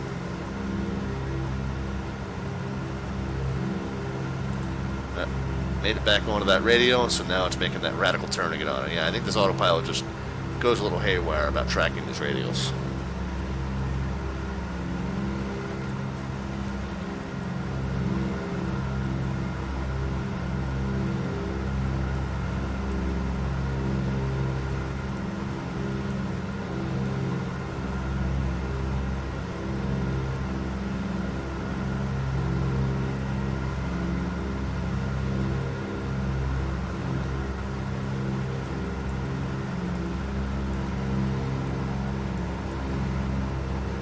Yeah, with the cow flaps more open now, those cylinder head temps are coming back down, so we'll just leave them there and trail. They should be okay there. Put a little bit more mix back in.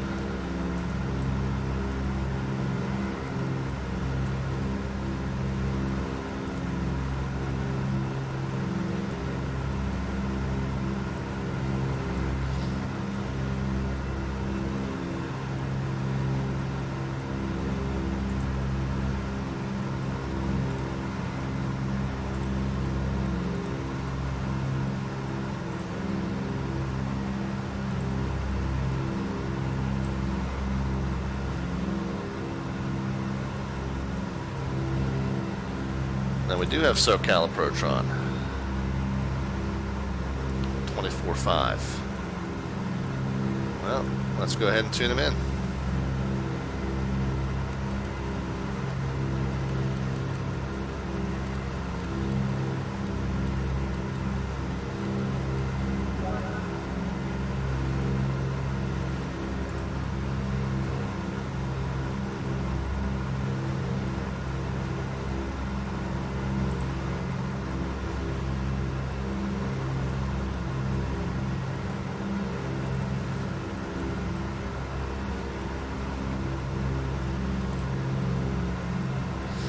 Alright, there we are. We're tuned into SoCal approach.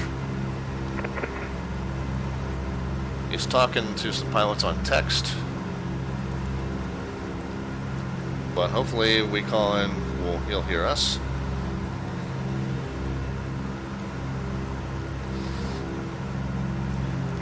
SoCal approach, Douglas 514 Delta Victor. We're 11 miles east to Seal Beach, level at 14,000.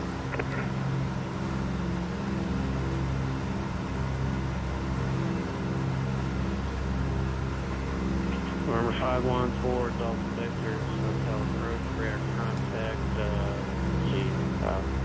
to 8 miles east of Seal. Looks like it's completely off the moment.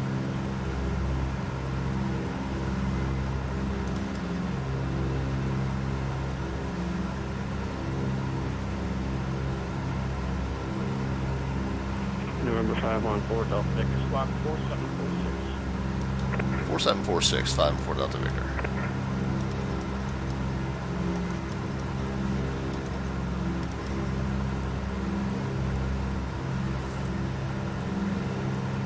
Yeah, weather's starting to close in.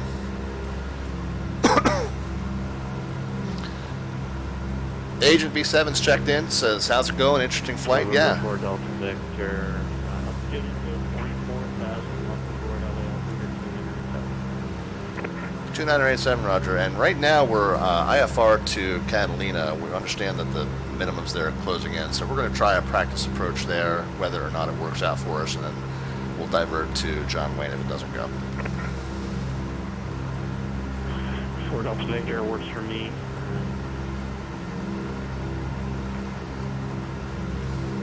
Luckily, you've got plenty of other airports close to you. It doesn't work out. And just want to confirm your cruise. You file 14,000. I don't see one in the Yeah, yes, sir. So it's supposed to be 14,000. And can you give us the altimeter again? It's 287 for Los Angeles. Actually, I'll give you John Wayne, 286. 2986, 5-4 Delta Victor.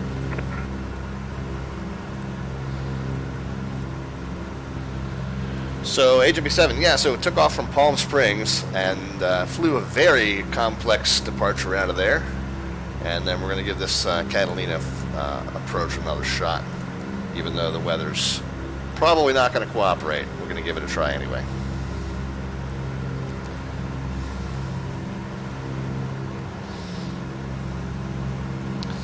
Alright, 4 miles now from Seal Beach, and our plan is to turn to that 202 outbound radial. If he doesn't give us a descent, we'll ask him for one. And Active Sky is having trouble deciding what the weather should be right here. Active Sky, what it does is it takes METARs from the surrounding areas, and then it tries to interpolate one based on where you are between them. So you don't get these abrupt weather changes like you do in some of the other weather engines, but it does sometimes if you're flying on, between borders of several METAR observations. It does kind of waver back and forth as to what the situation should be. So it does cause a little bit of weirdness there, but at least it doesn't cause those abrupt changes. Agent B7 says, Catalina's the textbook VOR approach, but a very high minimum. Yeah, the minimum is over 2,000 feet, so really can't get in there if there's any kind of cloud cover. And it was it was cleared up just as I was doing the flight planning, but then it fogged right back in again as we started the stream. So, all right, let's get turned to this 202 outbound, and I'm just going to do this by the heading bug here, and heading mode, and we'll get to the 202. And November 4th.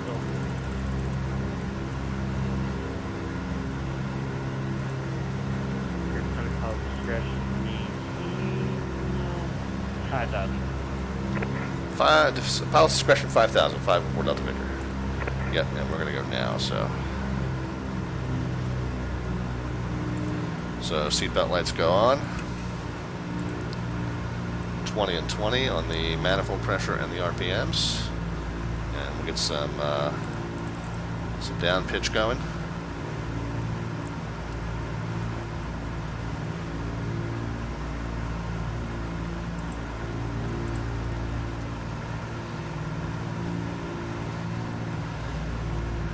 And again, we're supposed to be on the 202 outbound radials. We've overshot it a bit, so we'll correct to about a 190 heading until we get back on that.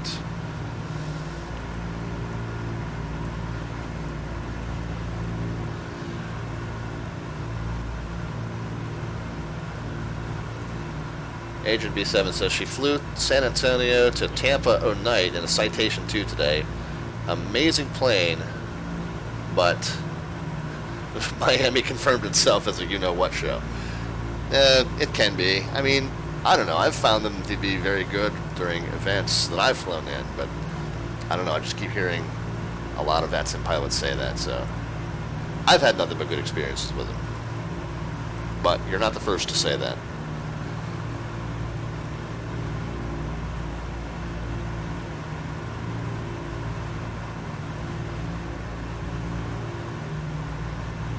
Alright, the radial 202 is coming back in. Let me just make sure I have it dialed in right. As a 202, yeah, it is. It is.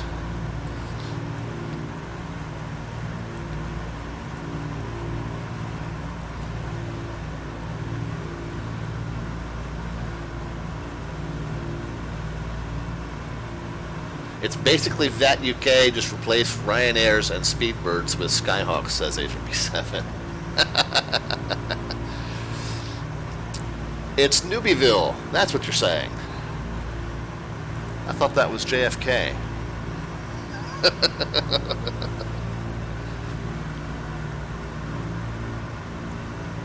We're back on the radial now, popping into nav mode. November 4 Delta Victor, Catalina, altimeter 2989er, Indiana, vertical. Okay, altimeter 2989er, we're looking for the VOR Bravo. Okay, Roger, November 4 Delta Victor. It's gonna be radar vectors to go Wrigley for the VOR Bravo. Fly heading now, 160. Okay, 160, 5000, radar vectors to Wrigley for the VOR Bravo 5-4 Delta Victor. Alright, 160 is over here. SoCal approach 85, Southwest 8520 with you at 12,000. Heading. Southwest 8520, SoCal approach. Roger. The John Wayne Altimeter Center. Alright, gonna get an updated METAR at KAVX 230 at 9. So we're gonna want to land on runway 22. That's the one that we're kind of straightish into if the approach is successful.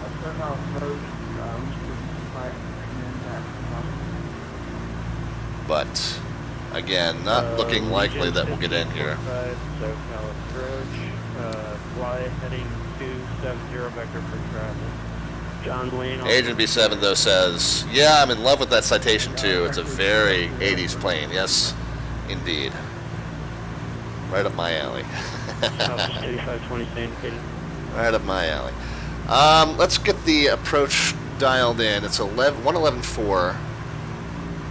So we're on heading mode now, so we can kind of do what we need to do here with the radios. 111.4, and the approach course is on 172. So there's 170. There's 170 there. So there's 172. The missed approach fix is the San Catalina VOR, so there's nothing else we need to do there. We will set the DME to N1, Nav1, so that we know what we are from Catalina. The point Wrigley is at 5 miles from the VOR, so we're 10 miles from that right now.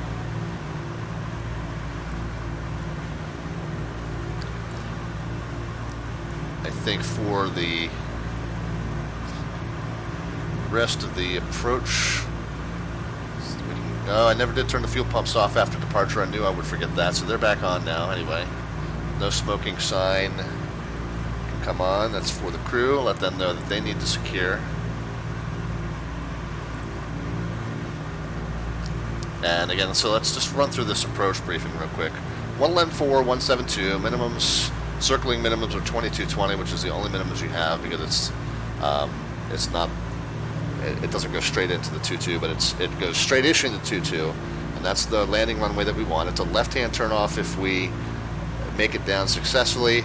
Missed approach is 3,400 to the VOR. We know that the cloud cover is probably below minimums right now, so we're going to plan to go missed, and the wind is 230 at 9, so it's almost straight down the runway if we happen to ever see it.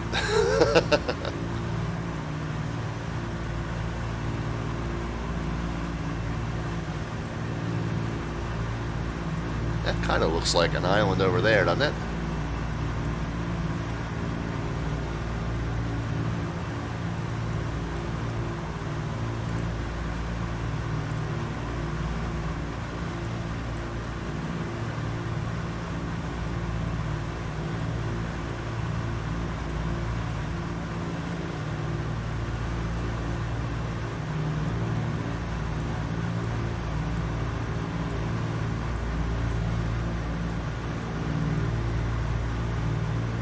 That almost looks like our airport there.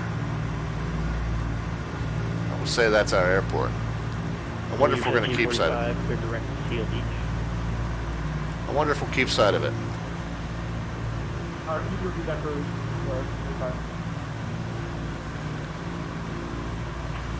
Leading 1545, clear direct to Seal Beach.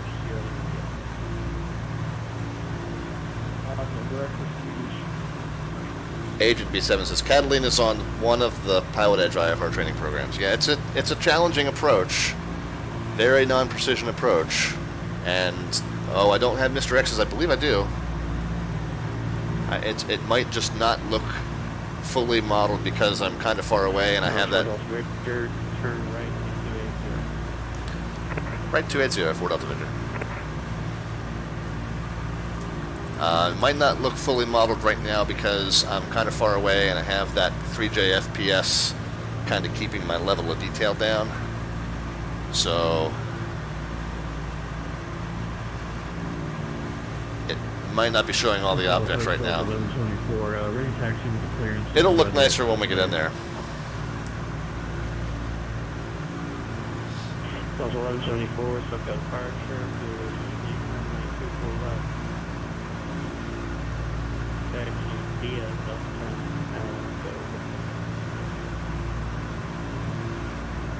24 left Delta 10, Echo, Delta 11, 740. Touchdown aircraft information, India, Los Angeles, Southwest 8520, descend maintain 7000. It's right on that little plateau there. 708520. Legion 1545, looks like you're having trouble with the navigation. I'll just vector you in from here. Fly heading 350, vectors for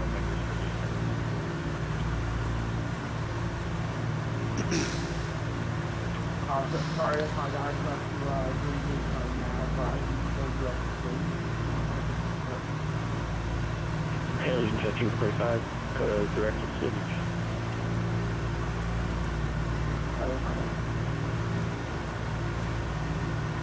Fort Delta Victor, turn left heading 210, Fort Delta Victor. And I'm hesitant to report the runway in sight because I just have a feeling that active sky is going to pull the rug out from under me any second now.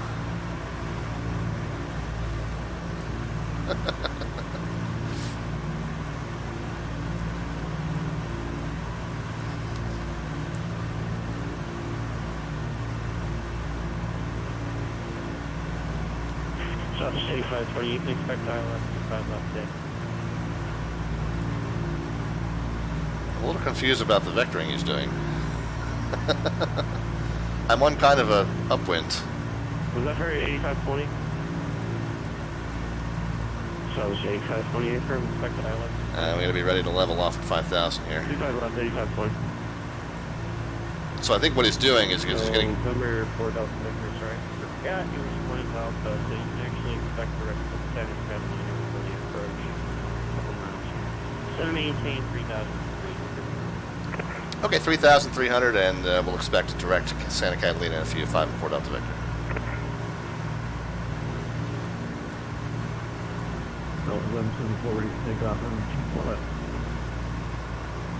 He forgot I was slant alpha? Come on, come on. I think he means in my flight plan. 174 on Del Rey, when you have your 9 or 24 left for Take off runway 24 left on that Del Rey, Delta 1174. I'm gonna go ahead and shallow the descent just a touch.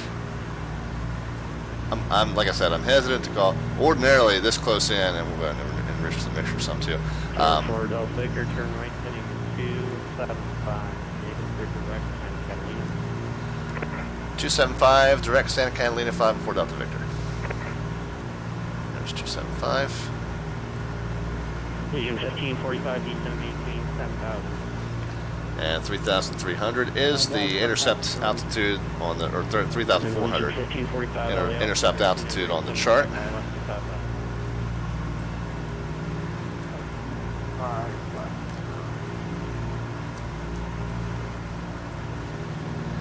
But we're going to go ahead and fly the, I'm going to fly the procedure turn and all that stuff for you just so that you can see how it's done. And again, I'm expecting this thing to just start rendering fog here any second now, so we'll fly it like an instrument approach even though we do see the runway. 4 Delta Victor, 3-ish miles from Santa Catalina, across Santa Catalina at or above 3,300 near VOR Bravo. Approach Catalina, report procedure turn.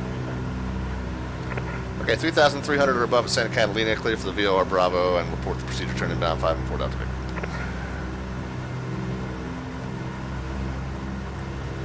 Alright, so let's go ahead and kick auto out of the cockpit and we'll fly this thing for real.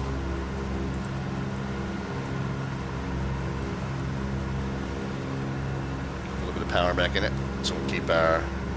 Southwest 85 to 20 to start. I'm at 3,700, but we'll just keep a few extra 100 feet just for... That's after Seal Beach.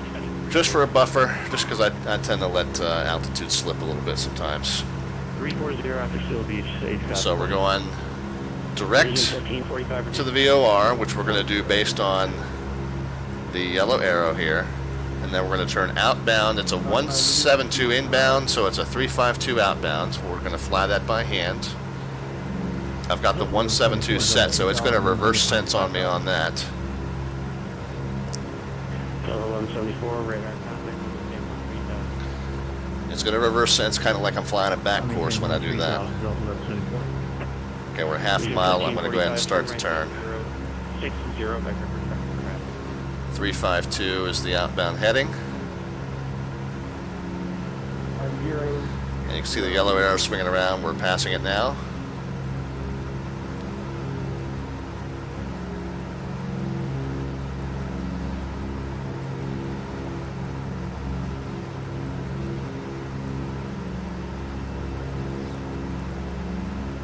It's 1545, also only 13,700 feet. It looks like you're descending past that 18,700. There's also traffic coming in from 12 o'clock, 3.5 miles in direction, southwest 737 and 75. You can make that turn when you okay. Alright, so we overshot. The needle's telling us to correct left. Okay. I'm correcting right because we're flying the outbound to the inbound, if you know what I mean.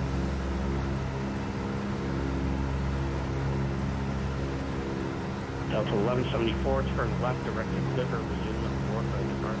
I'm going to start slowing down. Okay, there's the radio coming back in. Just want to confirm that's a left direct to Clipper. There's the radio coming back in, so I'm going to start correcting left to get back on it. Yep, there we go. Region 1545. That is what I knew was going to happen.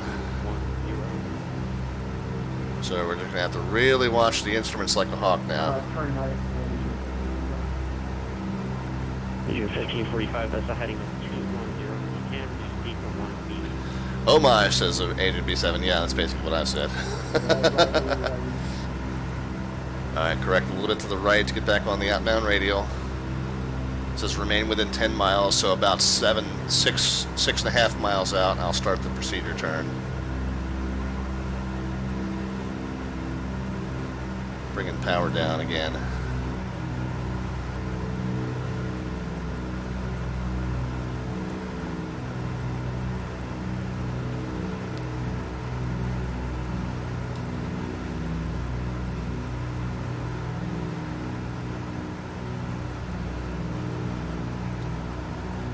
Southwest 8520, descend maintain 5,000. Can maintain 210 knots or greater profile. 210 knots or greater until advised, and instead of maintain 5,000 in South Point. So 1174, climb via Orca departure. Climb via lower departure, that's 1174. So we're coming up on that 6.5. Procedure turn is a left to 307.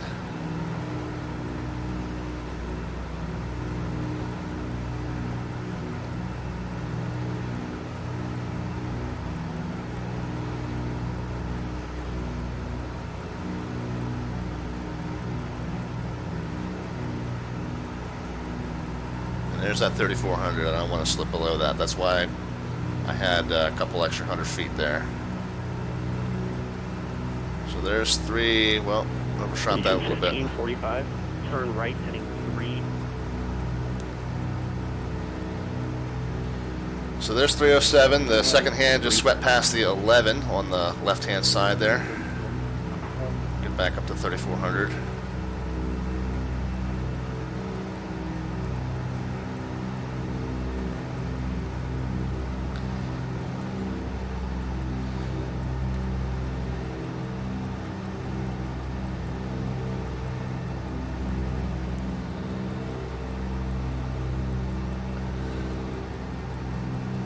POTS TDM is checked in. Says, what are you flying? I'm the Aeroworx DC-3. It's actually the Aeroworx C-47 Skytrain, but we fly it as a civilian DC-3.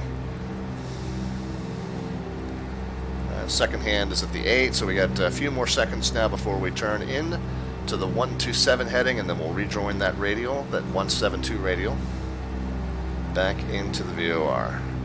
Just coming up on the 11 now, so we'll start our turn.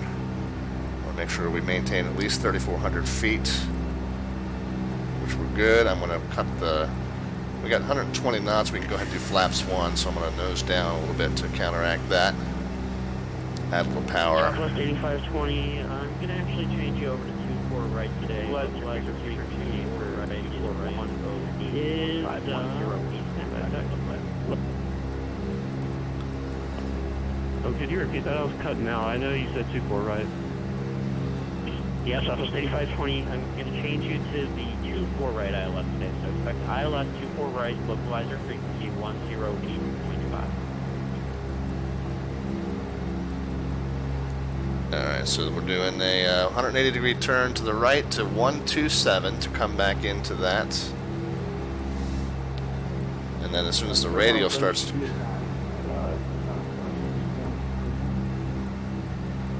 Localizer 108.5 before left. Delta 1174 is leaving my airspace. Alright, so there's 127, and then we can just continue the turn around. No, that wasn't me, but you have a good night, Delta 1174. Continue the turn around to 172, and then we'll... Okay, Legion 1545, flight heading 320, descending 5,000. let them know that we've made the procedure turn inbound. Southwest 8520, descending 2,500. And we do still see the runway, so, well, that spoke too soon. 550. We'll give it a shot here, guys. We're able to descend now to 2,300. Southwest 8520, turn left heading 280, intercept 24 right, left. Yeah, Ken Pryor says I jinxed myself when I said I can still see it. I know I did. Left, Southwest 8520. I know I did. We'll see what happens here.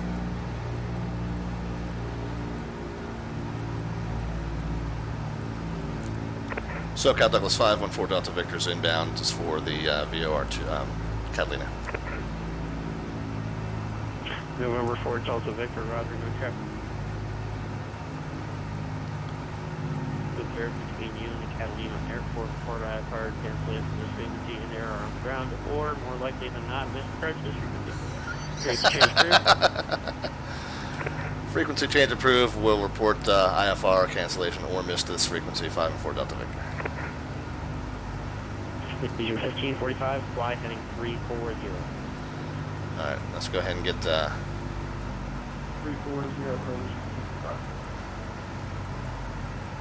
let's go ahead and get stabilized on that descent. 8520, 10 miles, correction, 9 miles from Jetsa. Fly heading 280, maintain 2,500 until established on localizer, cleared ILS 24 right approach. 280, 2,500 until established, maintain, or yeah. Stabilized on the descent. Southwest 8520. Get the gear down. Flaps 2. Legion 1545, descend, maintain 3,600. And 2,300 basically.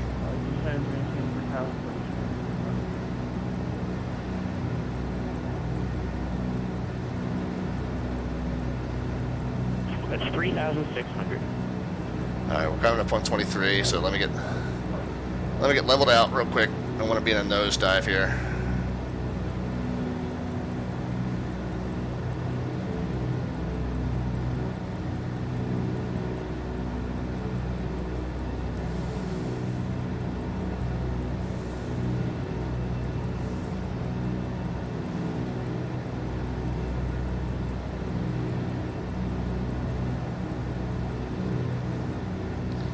And we're a little below the minimum, so let me get back up to the 2300 or the 22, whatever it is. Hang on, guys, I'm gonna miss the 1545, turn left heading 2. I missed the chat messages while I'm hand flying this in total soup. Oh, let's get up.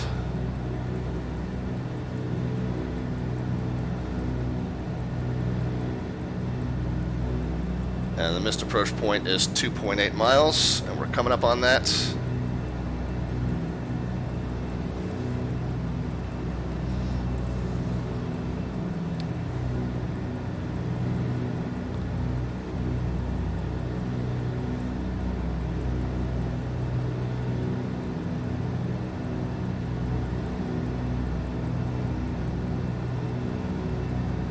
2.8. Okay, we're going to 3,400. Gear up. We got positive climb already.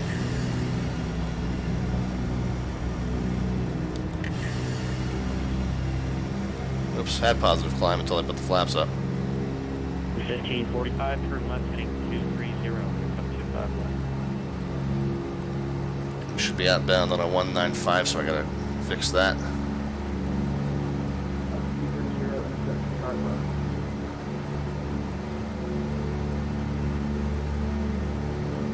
Legion 1545, descend maintain 2000.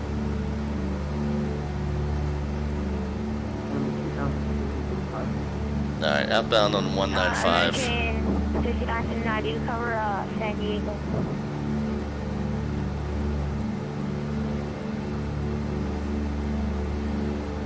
Negative, San Diego approach is online, 11916. Legion 1545, if you can speed up your turn, please. You're making a really wide turn. I need to make sure I get you in time to the localizer with enough distance. Turn left heading 225. Based on the sound that he had in his background, he didn't have enough distance.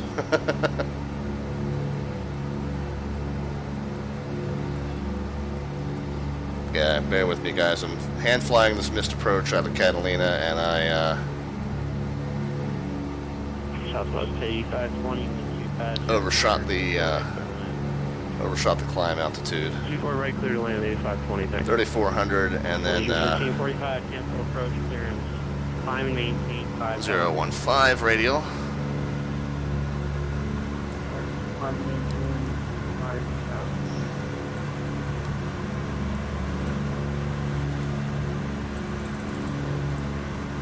Alright, there's 015.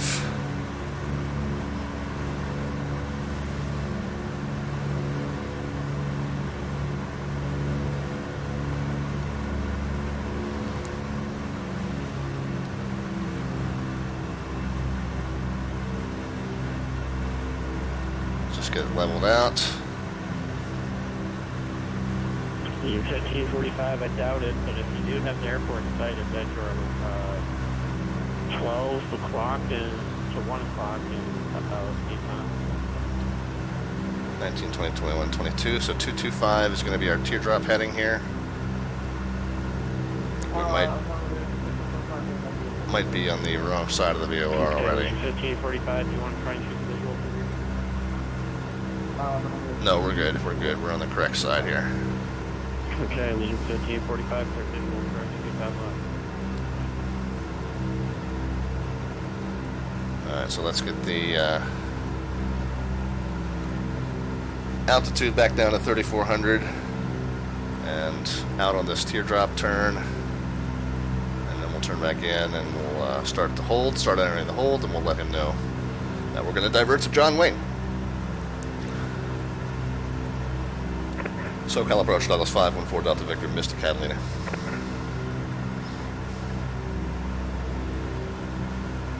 Over 4 Delta Victor, roger right now.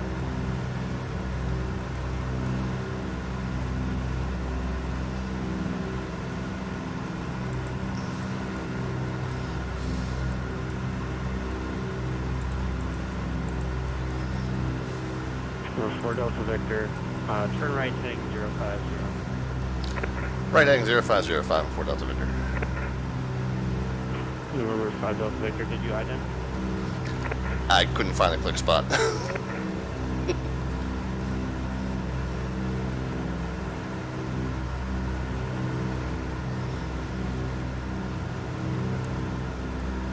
Hand flying, sorry. Okay, November 4 Delta Victor, if you can, for some reason the ident didn't show up on mine, just give me a position report.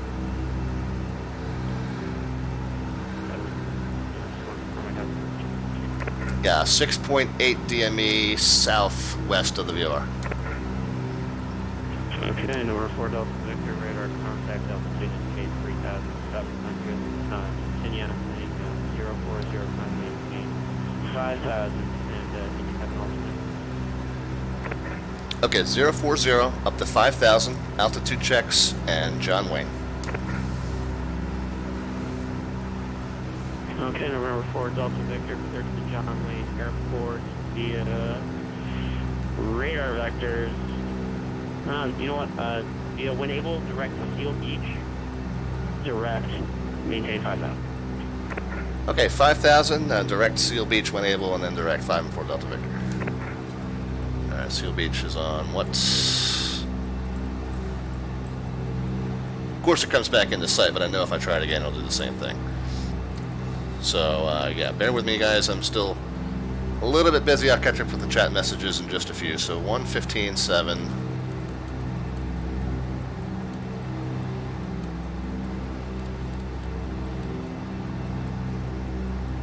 Alright, so there's Seal Beach is over there.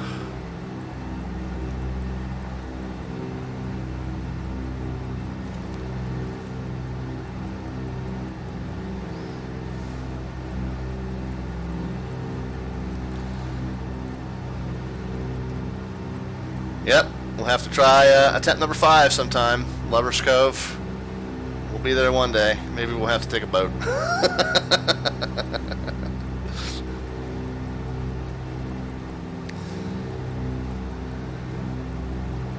And we can up the power just a touch. Maybe 23 and 34. And we'll continue up to 5,000. Still hand flying, so still a little bit busy, but I'm going to try and catch a couple of those chat messages now. Downwind Sim said, "Good evening, looks like I'm in the soup." Yeah, I'm in and out of the soup, and it's teasing me, man. Every time I try to do this flight to Catalina, this is exactly what happens. What was that? Breno Gomez says, "Where do you get this airplane?" It's Aeroworx, AEROWORX, and if you Google that, you should find it. It's version 2.5, and it's freeware.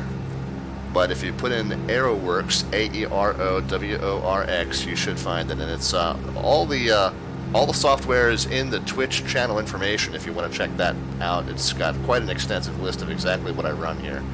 So yeah, and it's a freeware version of the DC-3. It is for XP11 though. And I think a couple folks answered. Dazing is checked back in. Hey Dazing, how are you? Good to see you again. Brendan Gomez, by the way, welcome to the stream. I haven't seen you here before, but glad that you've joined us. And Dazing, thank you for answering him while I was a little bit busy.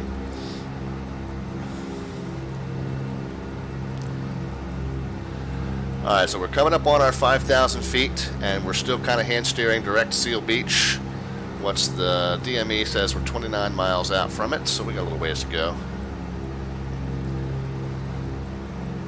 Okay, I'm going to level out here at 5,000 feet as well.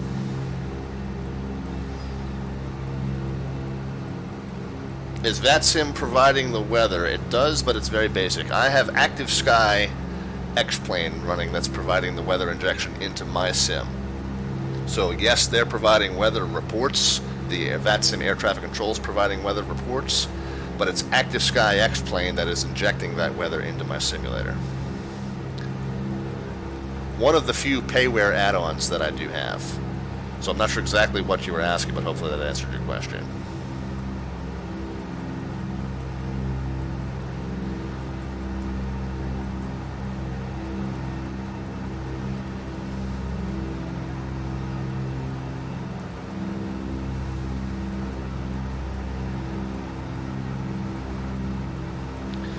Do I use the VATSIM injections in ASXP? I believe I do. I'll have to check that. Options.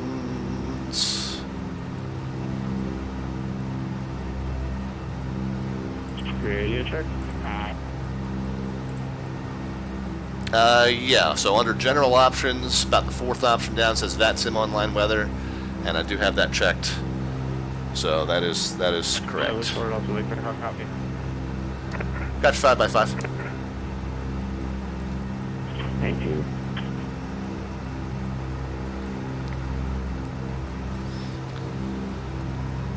Alright, so the next thing I probably need to do is get the charts in front of me for John Wayne. So I'm going to pull this over here. Whoop.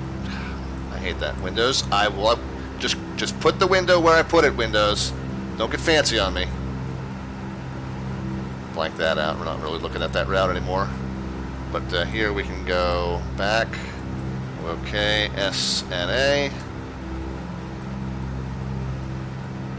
And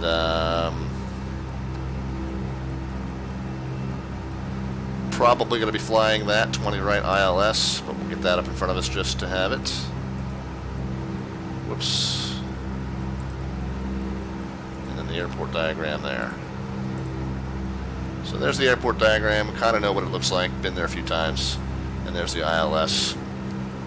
And we'll look at that in just a moment. I'll get a weather briefing there. Actually, let's get back down onto our assigned altitude of 5,000 first of all. And then I'll get the Swift pilot client over here. Okay, SNA. 210 at 7, so yes, we're definitely going to be landing in that direction, the 2 zeros. 7 knots. Wind's going to be more or less down the runway, very slight right to left, but mostly down the runway. 10 statute miles, scattered 1,700, so it's not too bad there. 20, welcome to Los Angeles, exit left at Zulu. Cross 24 left at Zulu, left on Echo to parking. Exit Zulu, cross 24 left at Zulu, Echo to parking, southwest at 8540. Agent B7 says she does not use the VATSIM weather injections. Doesn't see any point. It should pretty much be analogous to the same METARs that everyone else is getting, so it shouldn't. Look at it, might help out with that. As far as I know, the only difference is if you have that checked.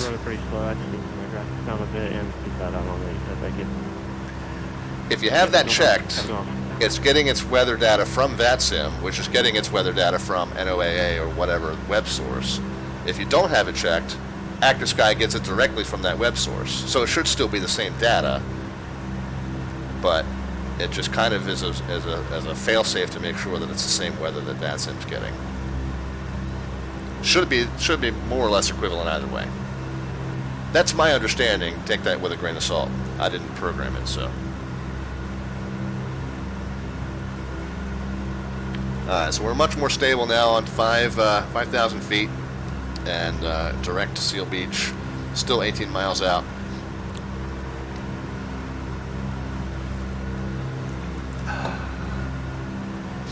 He may ask us in a few minutes what approach we want at John Wayne. And I would presume that we could take a visual. Well, see, the intercept altitude is 3,500, and the scattered clouds is 17. We might just say ILS. 4 Delta Victor, fly heading 050. Vectors for ILS 20 right to. Alright, 050 vectors for ILS 20 right approach 5 and 4 Delta Victor. Well, there you go, that answers that. And number 4 Delta Victor, John Wayne Alpha 2986 5 and 4 Delta Victor. Alright, let's go get that set. American 5939. That's pretty much set already. Yes, sir. Okay, American 5939, so approach, John Wayne Alpha 2986, welcome to information and Juliet, current at Los Angeles. Alright, so there's 050 on the heading. Tell you what, I'll send it to Channel 8 and not a bad idea to now I have, resync that real quick. turbulence in my way and climbing up to 14,000 feet. Yeah, resync Okay, that. American 5939, just so you know, you do have to ask permission to do any deviation from your assigned altitude, but that's okay. I'm maintaining. Sir, Actually, I'd rather have you at 1010,000 if you can. So if you can, then maintain 105. sir, I got altitude assigned by San Diego Bridge. Yeah, I understand. 5939. He's still part of the same facility. He handed you off to me, so that altitude assignment still is in effect. Still, I reassign you to altitude, but you can't. It's set to maintain 10,000. 111.75. Setting to maintain 10,000. 196.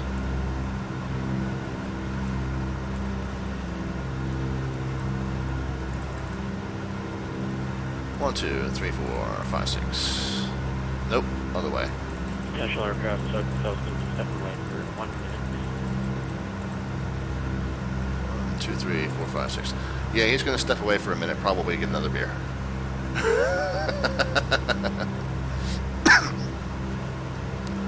Alright, I'm still struggling to keep these headings in sync.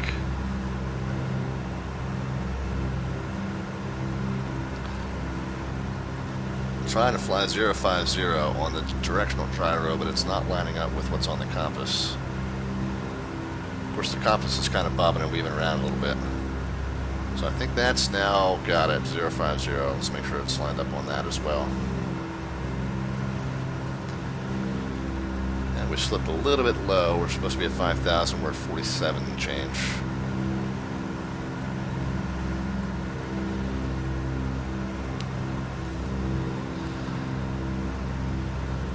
Clouds are coming and going, says Downwind Sim, yeah. Yeah, so what's going on is we're flitting between two areas where the weather's relatively clear and where the weather's pretty fogged in. And so as we cross that border, active sky is kind of trying to transition it gradually. And here we go again.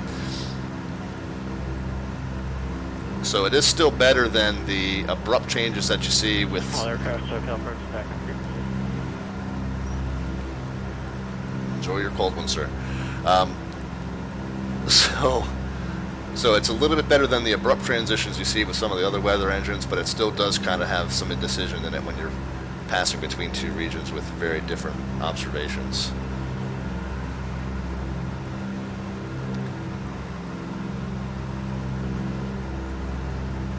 Absolutely. Downwind Sim says, thanks for the explanation. If it's one thing you get on this channel, it's a plethora of explanations, whether you ask for them or not. I'm glad that you thanked me for it. Most of the time I apologize for them. That, I'm going to guess, is our airport out there. Oh, no, that might not be it. That might be one. Or maybe this one here. There we go. This one, this closer in, yeah. I think that is. And then that's that closed one over there. Yeah, there's a lot of airports around here, man. 5939. Cross Seal Beach, that's 0, Mainland India, at main speed, 210, 210 knots. LA altimeter 2986. Expect ILS 25 left. Yeah, I think I was looking at this one. Maybe.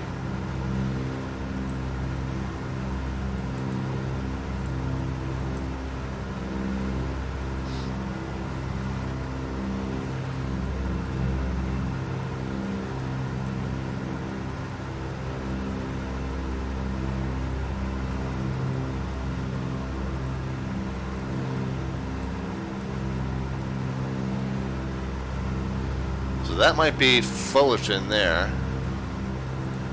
And then there should be...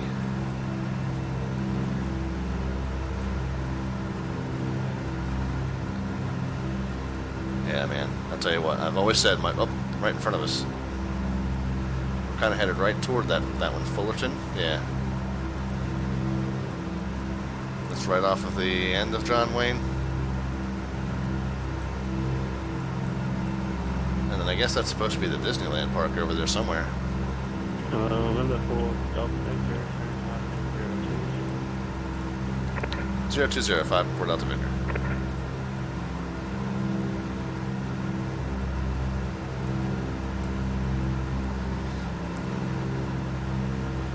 Number 4, Delta Victor, how's your visibility? Just the first 6 hours. At the moment, we seem to have the airfield in sight. Kind of around 4 Delta Victor, that makes it easier for visual first. There's the visual 20 right, 5 4 Delta Victor. Alright, well that means we need to descend a lot.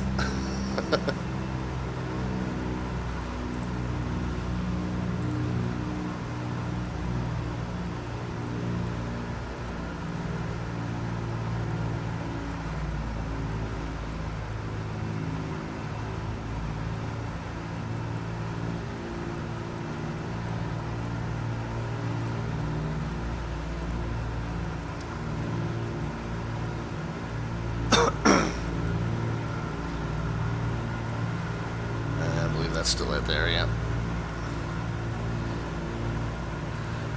We can kind of use the ILS as a gauge. We're at a 5.7 mile base right now. If we turn in now. And keep descending. Keep losing power. American 5939, descend now, maintain 7,000. Have another Red Bull while you're at it, and no binoculars.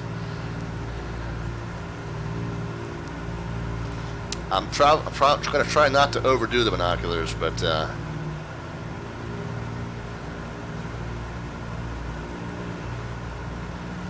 yeah, I definitely need to get some altitude off.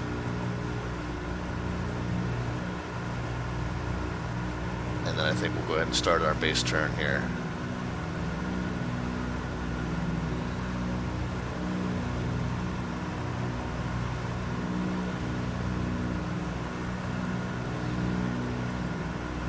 Alright, so if the downwind heading was 02, the base is going to be 11.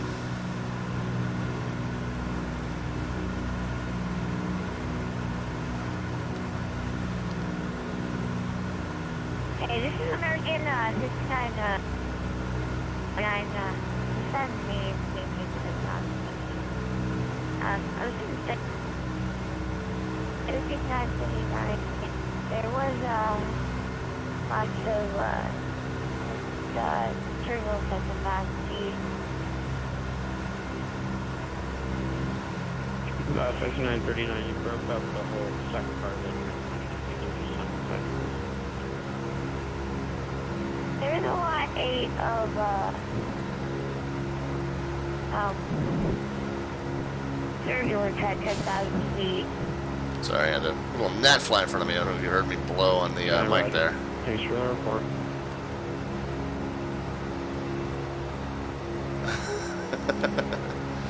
Weirdest pirate ever, 5939. says Agent B7. Yeah, he's learning.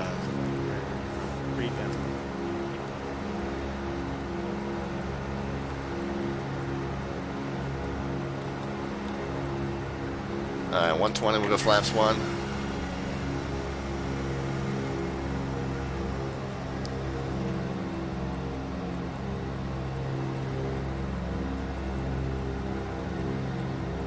Alright, I don't want to descend too much more because we're kind of on the glide slope now.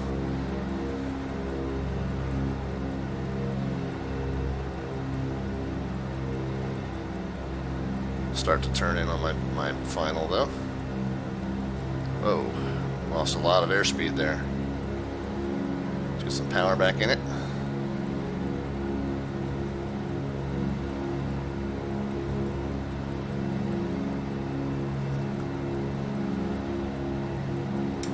Go ahead and get the gear out. Flaps 2. American 5939, flight heading 340 to maintain 5,000.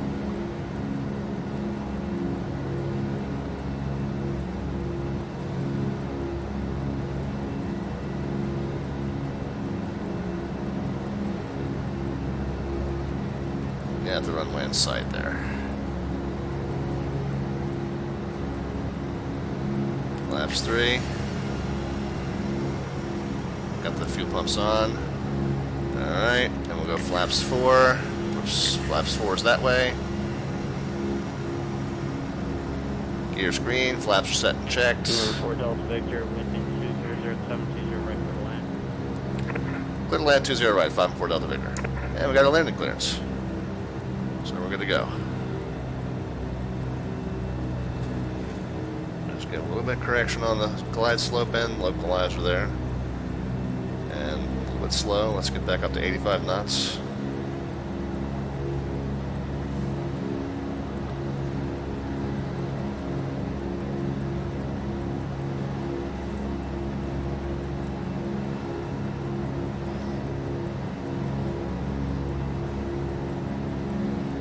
American 5939, is making 210.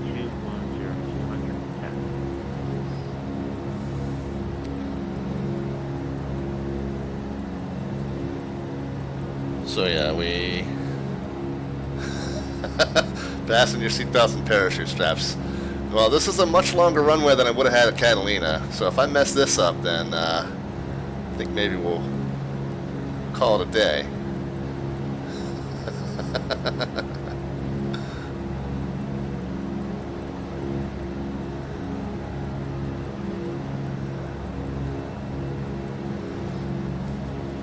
Isn't exactly the short field that I want. Of course, I could sidestep to the left side, but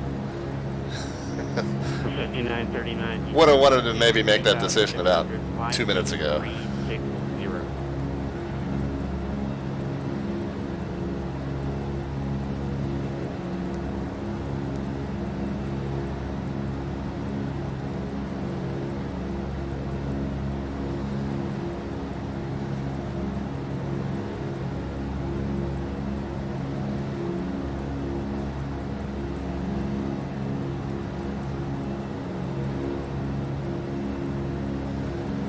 Alright, so indications say I'm a little low. I feel like I'm coming in nice even descent here. Let's chop the power a little early, see if we can 3-point it.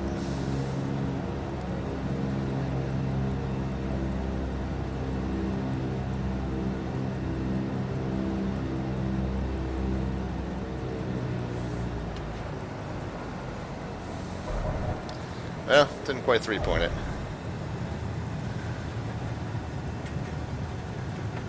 But we made it down safely, and more or less on center line, and kind of on the numbers, or not too far after him.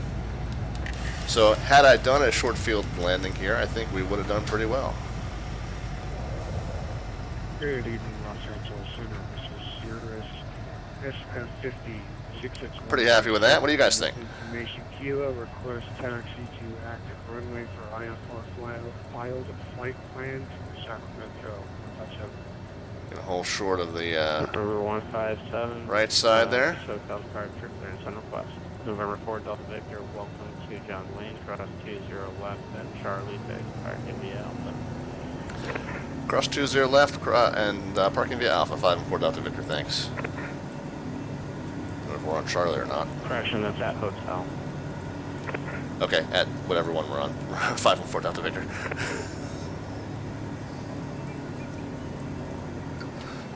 American 5939, looks like you made it onto the approach. Wind 270 at 9 or 25 left, clear to land. Oh, there's the taxiway line. There we go. American 5939 is clear to land, but it is possible I might have to do a go around due to visibility. Okay, American 5939, I understand. I can factor you for the approach the next time around. I just need you to make sure you're paying attention to the radio transmissions on text and in voice, so I can make sure I can intercept you to get you a good approach next time around. Do you want to go around or do you want to keep this approach? Alright, let's go. Roger.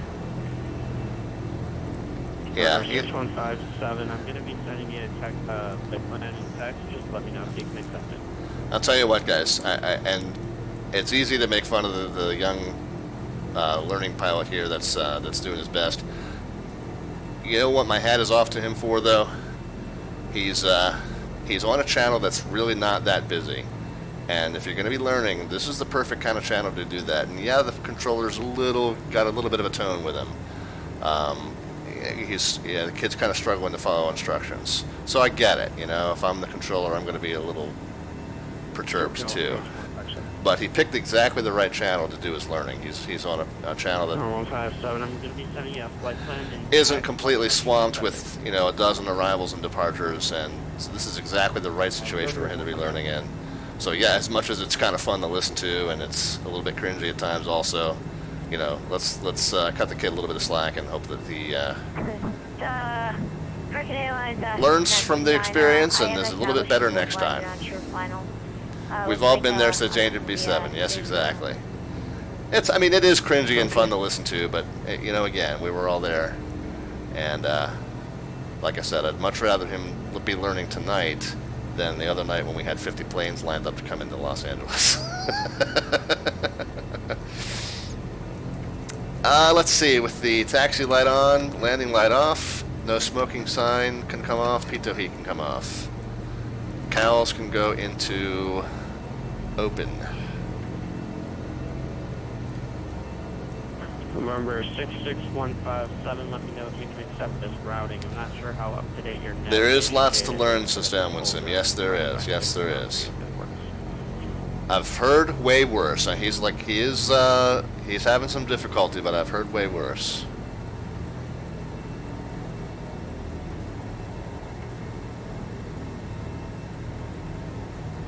So, Cal, Forester, let's go ahead and cancel that IFR. I do apologize. I'm still learning this. How about Lots of learners on tonight. taxi instructions to the active runway. I'll go ahead and fly up North VFR and request a flight following while they're Alright, let's just Okay, November 157, squawk 477. spin it around here. 477. And we'll park it right here. What do you think? November 157, read back correct. Runway 25. Parking right, brakes on? via. Yeah, parking is very full. Colorado. Let's make sure I've got everything done here. Flaps are stowed, taxi light on, landing lights off, no smoking, anti-icing, pitot heat. Fuel pumps can come off. That's the one I've tended to forget lately. 5 right. Cowls open and carb heat.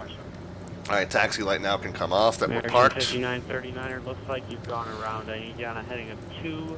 Transponder can get shut off and go back into 1200. American 225 London Southwest Dallas.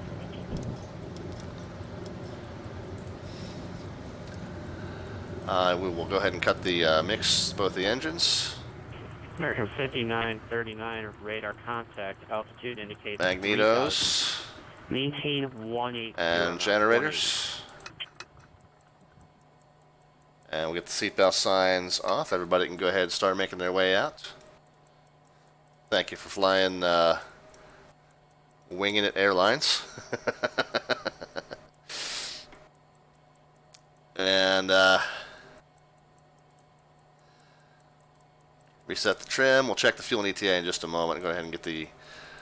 Yeah, so we were supposed to be down between 944 and 949, and of course that was at Catalina, so we burnt through much of our reserves as well. American 5939, maintain 180. 600 pounds left in the tanks. I had expected 1,000, but that was at Catalina, so I guess the fuel and ETA is kind of out the window. I don't know why I even bother checking.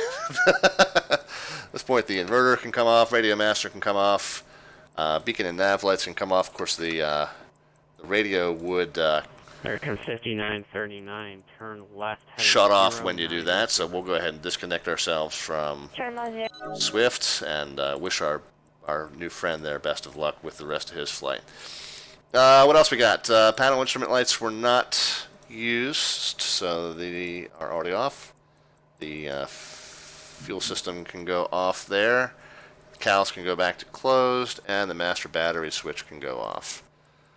Whew, alright. I do apologize. I was doing a lot of hand flying there at the end when I was missed and then I was diverting, so I hope I didn't miss too many of the chat messages. I think we were talking about our young friend.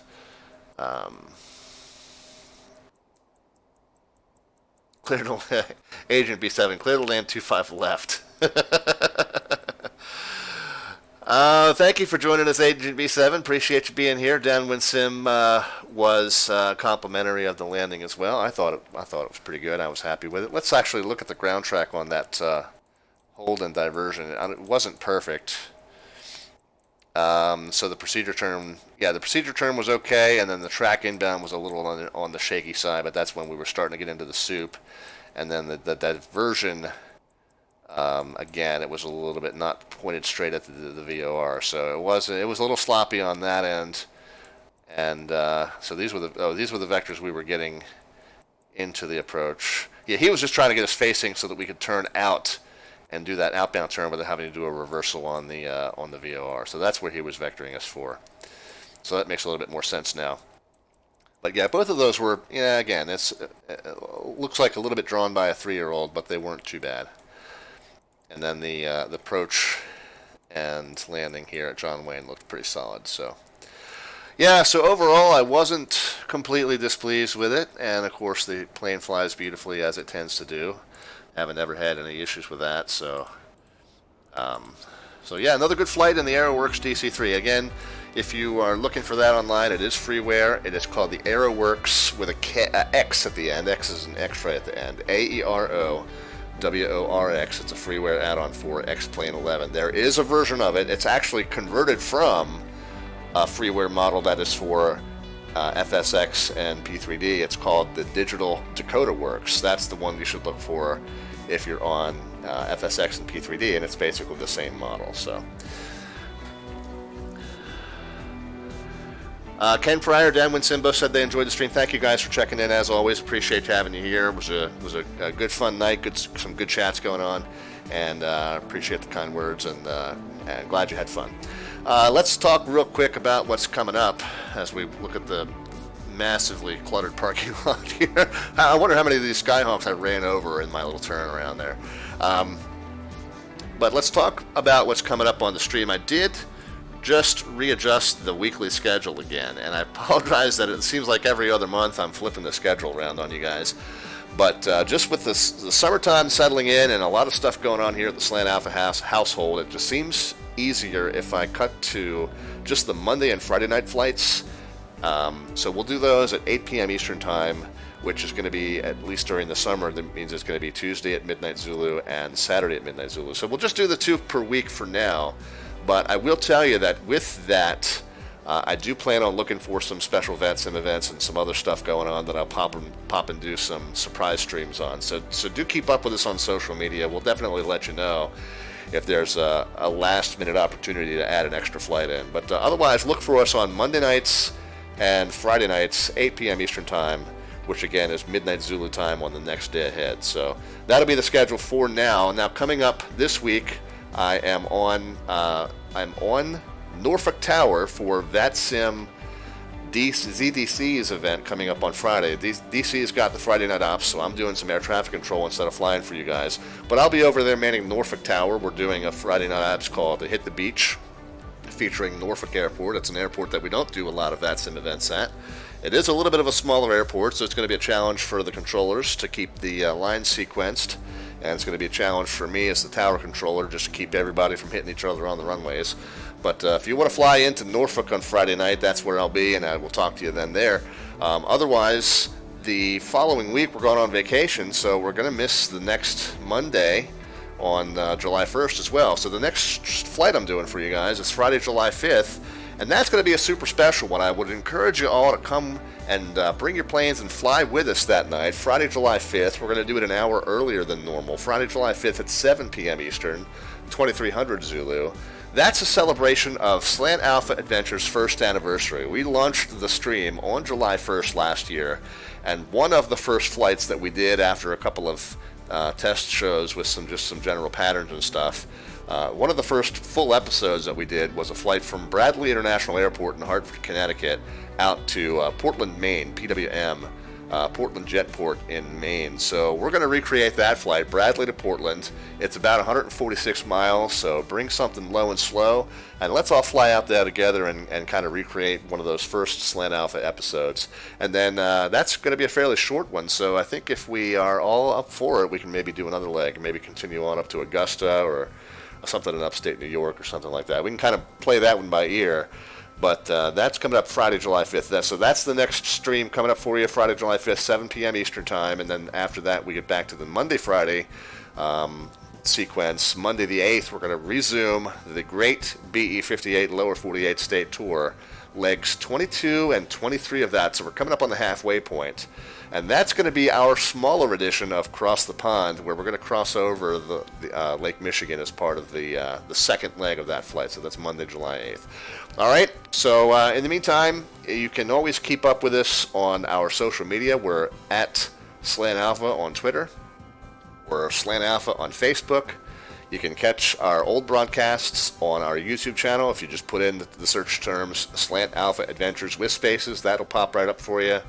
Getting closer and closer to having the custom link there. Once we get to 100 subscribers, we'll be able to put in a custom link, and then I'll be able to give you that. That'll be a little shorter than me saying the whole name out every time. but ever so closer to that every week. So thank you guys for subscribing and liking those videos too. But you can always check out our past broadcasts or anything that you missed on the show. So and then Discord is the other way that you can get in touch with us.